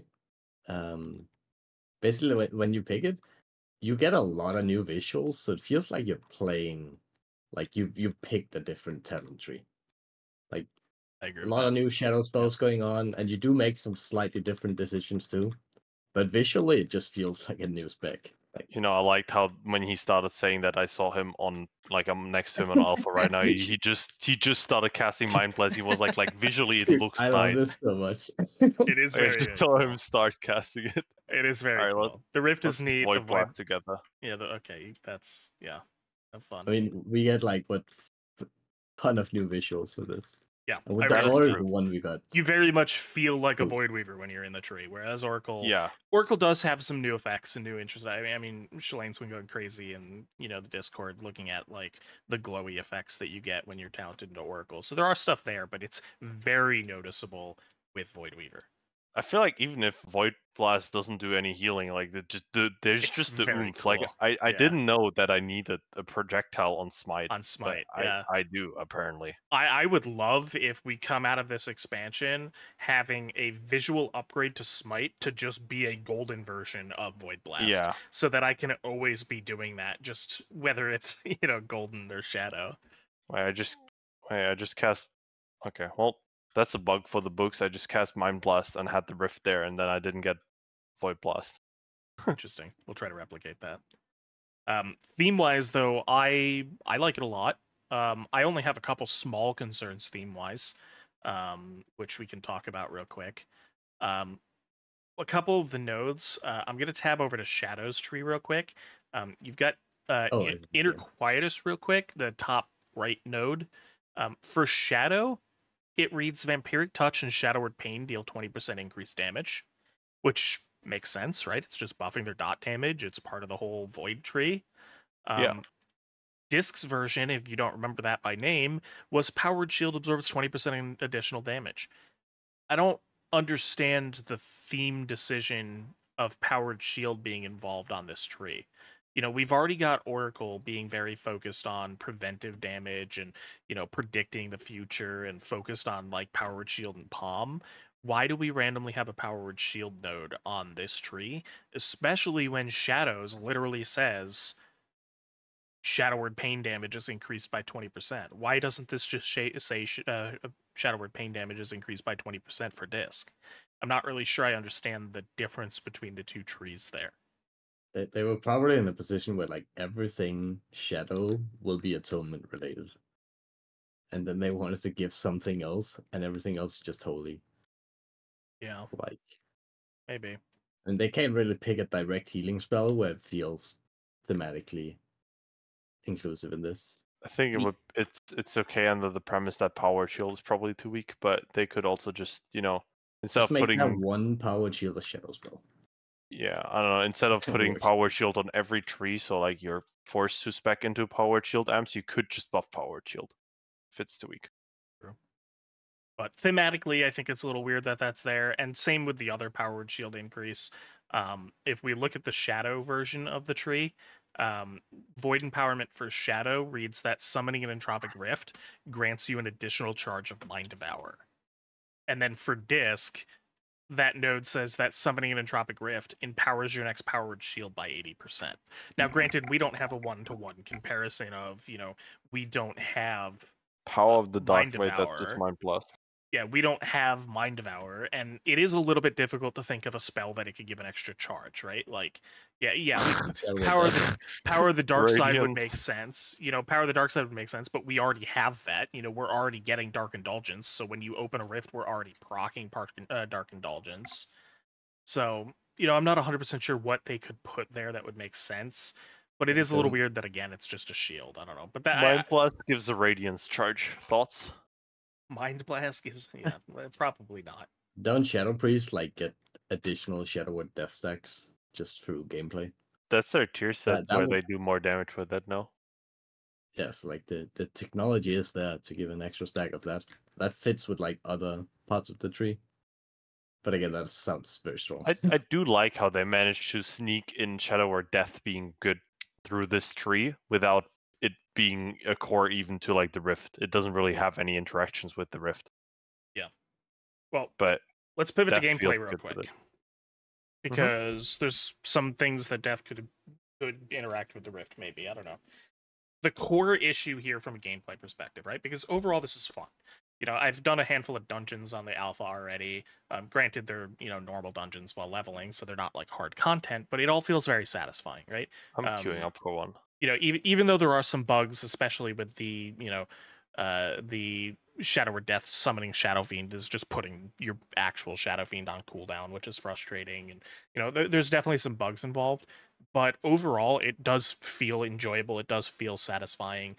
Something else that's probably going to get fixed at some point is when you throw the Entropic Rift out there, the AoE damage it's doing, it's ticking on everybody that's standing in the Rift. Every single one of those ticks is healing through Atonement on Alpha. That's not going to stay. But when you're in a dungeon and you throw out your Rift and there's like 5-6 enemies standing in your Rift and they're just healing a ridiculous amount through Atonement, it's very satisfying. But that's going to get fixed. But it all feels very, very good, especially in dungeons. It all feels very, very good. I'm very much enjoyed my time playing it so far, even though Alpha's only been up for a couple days. There's one primary gameplay problem that I think we need to talk about. There's going to be some other small things, like, you know, we'll go back and talk about the Voidwraith talent in a second, but the primary issue here is that we've got Mind Blast opening a rift that is going to last 15 seconds, and we've got a very large explosion at the end of that 15 seconds. So, from the perspective of Discipline Priest in raids, by the time you press Mind Blast, 15 seconds later, your atonements are gone. Yep. So, with the current version of this, Collapsing Void does so much damage and will result in so much healing that you want the Collapsing Void to happen in your Atonement window. And I think that's correct design. You do want Collapsing Void to happen in your Atonement window. I don't think it's correct design for Collapsing Void to be so pathetic that you, like, don't care when it goes off, right? I think the payoff of building this rift and having it collapse in your Atonement window is correct. But right now, the way you handle that is you would just move your Mind Blast back in your rotation so that you're casting it at a point in which your Collapsing Void will collapse at the right time to do healing, which is awkward because that means you're going to be doing, like, you know, your Renew, Flash Heal, Mind Blast, Radiance, or possibly even earlier, just in the middle of some random single target atonements, just so that the Rift lands at the right time. Yeah, I think you might be doing like delay the second penance. Then it might fit. So you get a smaller Void Rift, but say it explodes earlier. It's also cringe, but I think it fits. I'm not sure I quite get it. Yeah, what do you mean? Like, if you don't extend the Void Rift too much. But if you just don't press Void Blast, I don't think that's happening. I don't know. Yeah, you're not okay, gonna maybe. You're not just gonna AFK and not press Void Blast, especially with Void Infusion and, you know, all the modifiers around Void Blast. You're just not gonna sit there and AFK so that you don't extend the rift so it blows up. Yeah, this doesn't work. So basically, what ends up happening is you move your you move your Mind Blast early enough that, you know, it'll blow up at the right time, which then of course means that your Schism debuff will fall off by the time you get to that. So then you're either having to spend an additional talent point on Malicious Intent to extend the duration of Schism so that it stays up for the Rift explosion, or you're just dropping Malicious Intent and Schism because you're no longer getting benefit from it. And just putting that point elsewhere. But it's this very weird gameplay expectation. To me, the best way to solve this would be to tie in some way for us to intentionally close the rift early. Because for Shadow, they're not going to want a nerfed duration, right? They need the long duration. They want the long duration. They're even struggling to get the full duration. Like, they're... Yeah, part of their feedback is that they're struggling to cap it. That's less of an issue for us. But, you know, they don't want a shorter duration. Now, you could go in here and tweak the numbers independent of the spec and say Disc gets like a 6-second duration rift and Shadow gets a, you know, a super long one. Then the M+ players are going to come at us and be really mad. Because in M+ you do want the longer rift, right? Like you want that Yeah. longer one in M+.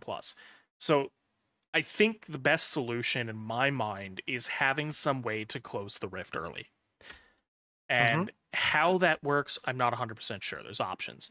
Some people threw out the, pressing Shadow or Death collapses the rift, which I think is interesting, but there's some negatives to that, but maybe the negatives are fine. I'm not 100% sure. I think it's an interesting thought, but I believe the Shadow people were not happy about that idea, so, it might not be the best idea.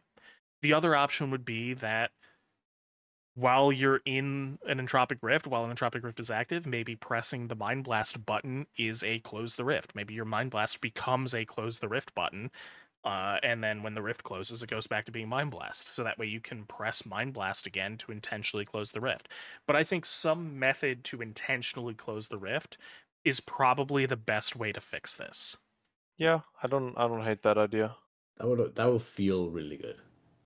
Yeah, because then from a timing perspective, you're no longer doing this really cringe, like trying to cast Mind Blast at the right dynamic point in your ramp up rotation so that it blows up adjacent to a damage event. Like if you had something like, we'll use your favorite fight, Viserio, we'll talk about like Painsmith, right? Like healing on something like Painsmith, the damage was very broken up into very distinct explosions with very segmented very segmented damage events that you wanted to hit. It's something that made Boon very good because the blasts lined up with the bomb explosions.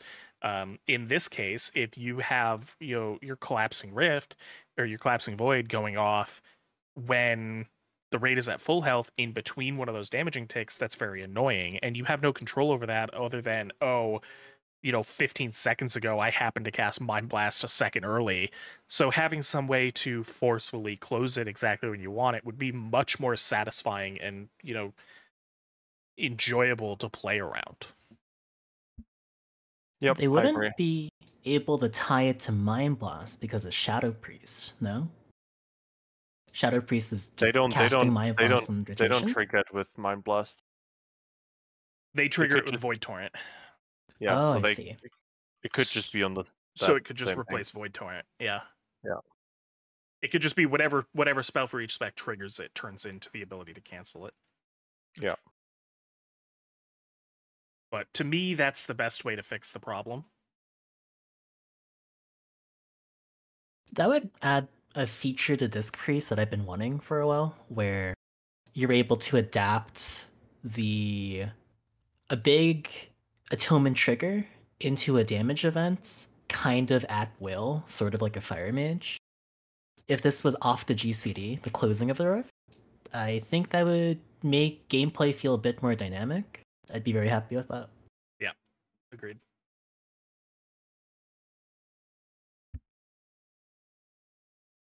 So anybody want to talk about Collapsing Rift at all or Collapsing Void anymore before we move on? No, I'm good. No. So I think the only other thing to really talk about real quick in regards to gameplay is going back and looking at the Voidwraith talent. How would we want this to work with something like Mindbender? Wraith. Would you get a Mind Wraith, and would it be weaker, and would it be a shorter cooldown, or how would we want this to interact? I've put a little bit of thought in this, and I'm not 100% sure. So I'm curious to hear your guys' thoughts on this.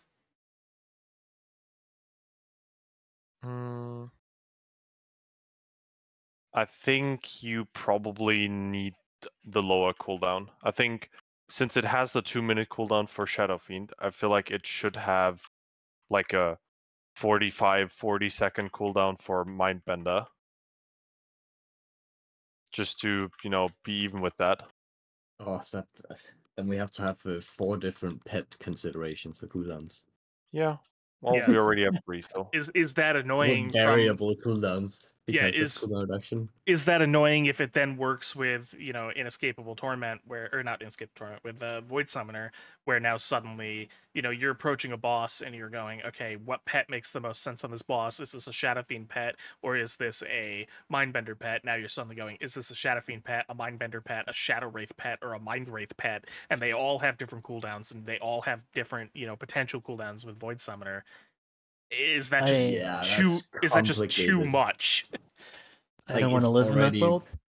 It's already really hard to make the judgment with 2 pets. I think it is too much, but we're already at 3, so I feel like 4 is not that big of a deal after that. Sure. If that's a problem, we probably shouldn't have Voidwraith be a different cooldown than Shadow Fiend to begin with. Because already making the choice between that is annoying. Yeah, I mean, so that's a question then. Does it need to just be 3 minutes anyway? They can buff the numbers to make it even stronger if the intent was to have it be stronger by being a shorter cooldown. Do you just make it 3 minutes, buff it a little bit so that it's comparable to, node strength that they wanted, and then have it change to a 1 minute cooldown when you talent into Mindbender and just be Mindbender but with an additional modifier? Does it just mirror the cooldown of the pet that you would normally have? Yeah, I I- think it should. I feel like Yeah. this is above my pay grade. Because Blizzard has not done any changes to our tree yet to account for our tier set leaving, right? Correct. I think we'd have to see that first. Do you think Fair. they should make changes to it? I mean, there's no Um, guarantee we're going to get changes. I mean, we just got attention a couple patches ago. There's no guarantee we're going to get changes.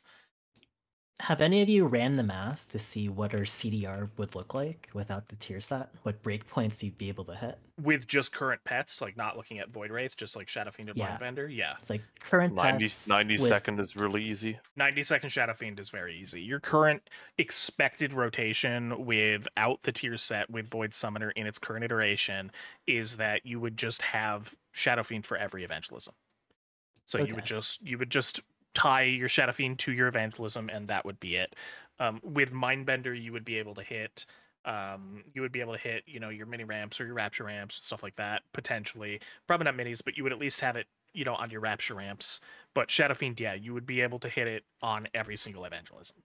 That all So- that requires is 15 CPM of Smite, Mind Blast, and Penance combined, which that's pretty trivial.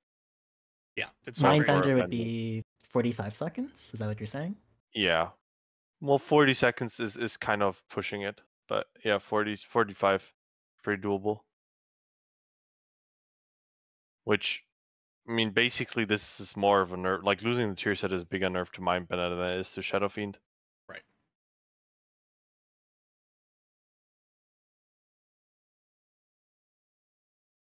So, I think I agree that Voidwraith going to just mirror the cooldown of the other pets makes the most sense, but I just don't see a universe right now where Mindbender is even a consideration.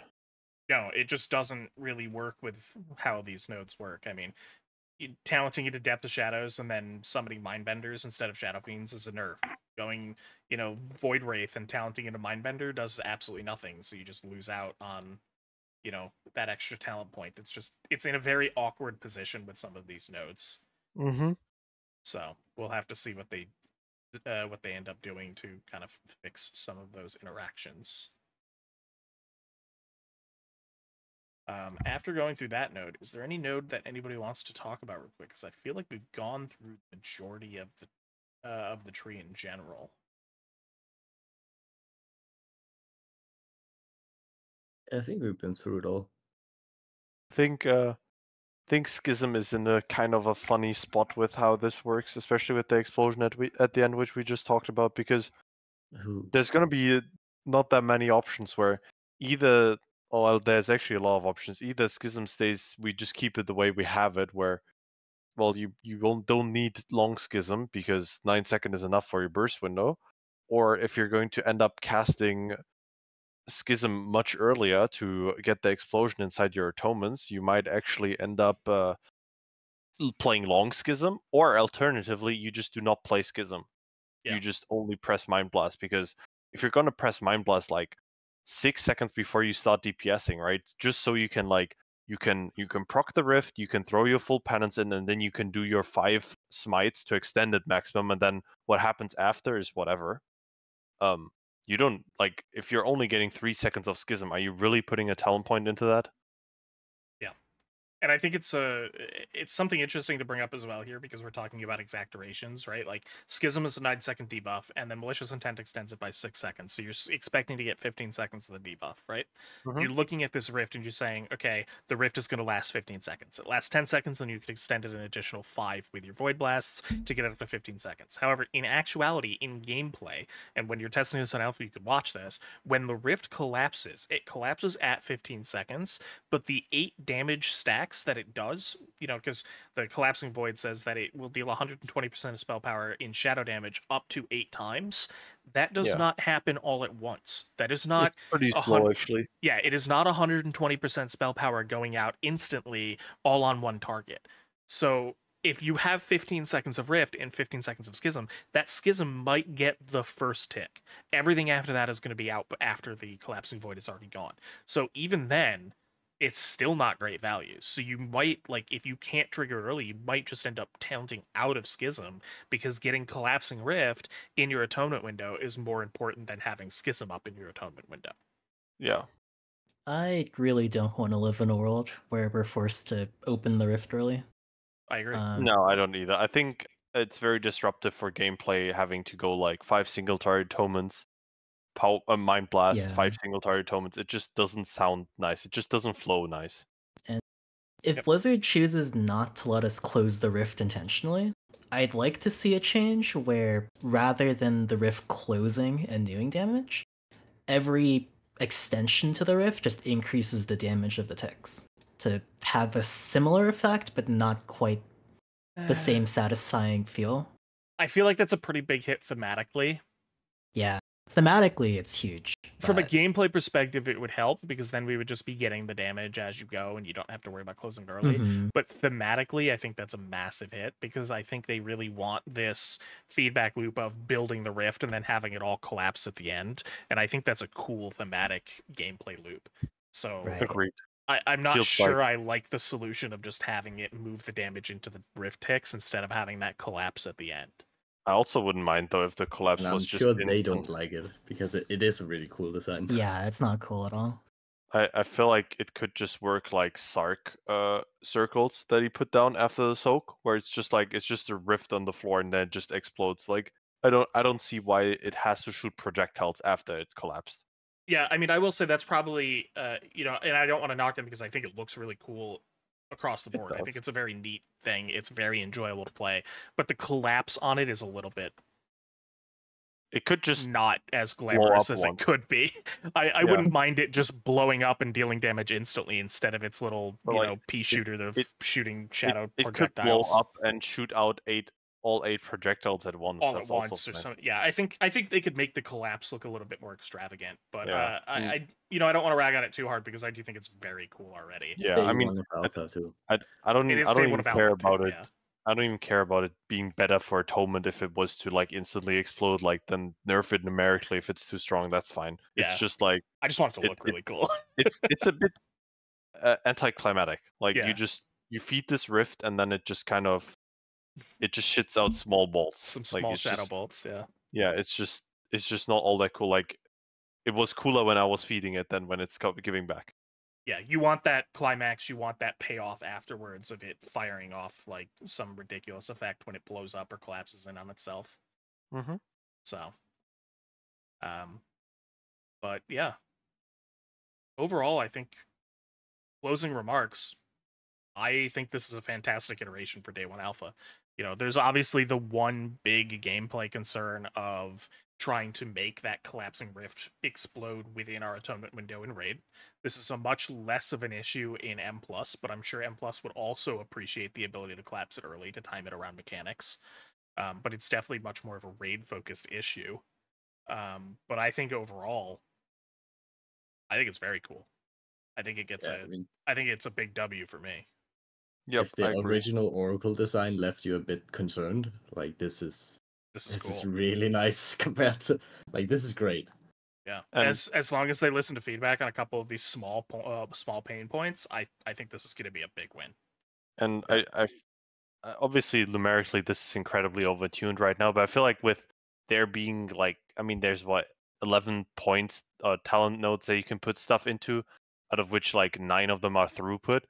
honestly, I don't know how much they would have to nerf this to not be good at this point. Like they would actually have to like completely shit on it, like Yeah. I mean, there's some which obvious things that you do to just tune this down, yeah, right? like Like, Void Blast needs to get nerfed, probably just base spell power. Maybe 100% amp is too much. yeah, Void Blast spell power, like you said, the 100% amp, like you said. Void Heart, you could just cut some of the atonement healing increase. yeah, Just drop that from make it 20 to 10, or drop that from 20 yeah, to 7, or whatever value you want it to be to make it more balanced. That's just a straight up easy way to adjust it. yeah. Nerf the amount of damage the collapsing rift does, because that's doing a lot of damage.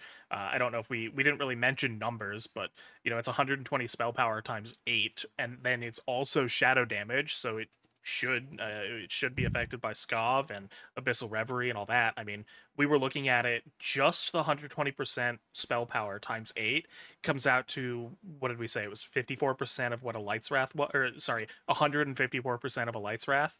Yeah, something like From that. when we had Light's Wrath, so it's already 54% stronger than Light's Wrath was And when that's we just had it, like the passive. and that's just like happening every time you Mind Blast, just building it up to 8. And that's not including all the additional modifiers. So you're basically right now, as it is numerically, getting 2 Light's Wraths every time you cast Mind Blast after 15 seconds. So that numerically could be tuned down. There's a lot of adjustments and tuning numbers that they have available in this tree to bring it down power wise, but definitely right now it's very powerful. Yep. But I love it. So I talked about this before, but with how much extra DPS this tree brings to the table, how are they going to balance this between the other 2 trees? They won't. Disc already is the king of passive DPS in Raid. yeah, I That's don't the know how neat you part. do. You don't. I don't know how you do, especially considering the other tree is Oracle being shared between 2 healers, where they're explicitly trying to play around with things that are non-standard. I don't expect to see DPS increases in that tree. I think So- it's just. I think we're just at this point where they just look at disc and they put atonement back to 50%. They crank up sins even higher again for no atonements out, and then they give you fucking minus 40% aura or Damage. something. Yep. Like the. I get that the like. Amping up sins also means you do more damage in raids outside of your ramps, but if you look at your damage done graph in raids, you'll notice that you're actually doing fuck all damage outside of your ramps. Yeah, you have to It's give up actually nothing something. at the moment. Like, Yeah. I think it's perfectly fine if disc in raids can do good damage if it only has 5 atonements out. I think that's fine because then the healing is going to be very limited. But I think they should just nerf the damage overall, make it so it doesn't destroy and plus damage. Just nerf it for raid, and then you crank up atonement healing to be fine. If it ends up being a problem. Because it's How very, would very you early in alpha for us to make a call on whether or not our damage looks Yeah. ridiculous. But yeah, it is definitely a concern of, one of the trees giving a lot of DPS and one of the trees giving nothing. Yep. How would you feel about Schism changing to be like Voidheart, where rather than increasing your damage done by 10%, it just increases your atonement healing by 10%? While Schism is active, that's an interesting Yeah. thought. So I you think tune down our raid damage, but healing goes up? I think Schism is too insignificant to make the difference there. It would have to be on Think- more impactful nodes. Yeah, like I'm pretty sure Schism is like, I mean, it's a 10% damage amp only during that. Like from WoW and Eliza, it's 4% of my overall damage. Something I'd be like okay. something like Harsh Discipline or something, where instead of adding extra bolts, it increases the atonement transfer rate of penance or Yeah. something. And, Although then I that's mean, a nerf to defensive penance, which isn't good. and- But and like we all know that disc is not 5% ahead or like 10k DPS or 20k DPS. We're literally doing like quadruple the The other DPS. healer's passive damage. Right. So specifically like, passive, just to be clear. But yes. Yeah. Yeah, I mean we're just doing like 50k without doing anything, and meanwhile paladins or Mistweavers are doing 10k doing their regular gameplay if even. We were talking about doing speed Running kills and stuff like that, and talking about what healers to run for speeds and stuff like that. And it's like, you throw a healer in there that's trying to solo heal a boss, and all of a sudden they're doing, literally almost nothing from a DPS perspective. Meanwhile, because the mean- bosses are so short, I'm doing like 90, 100k DPS. It's like I stupid.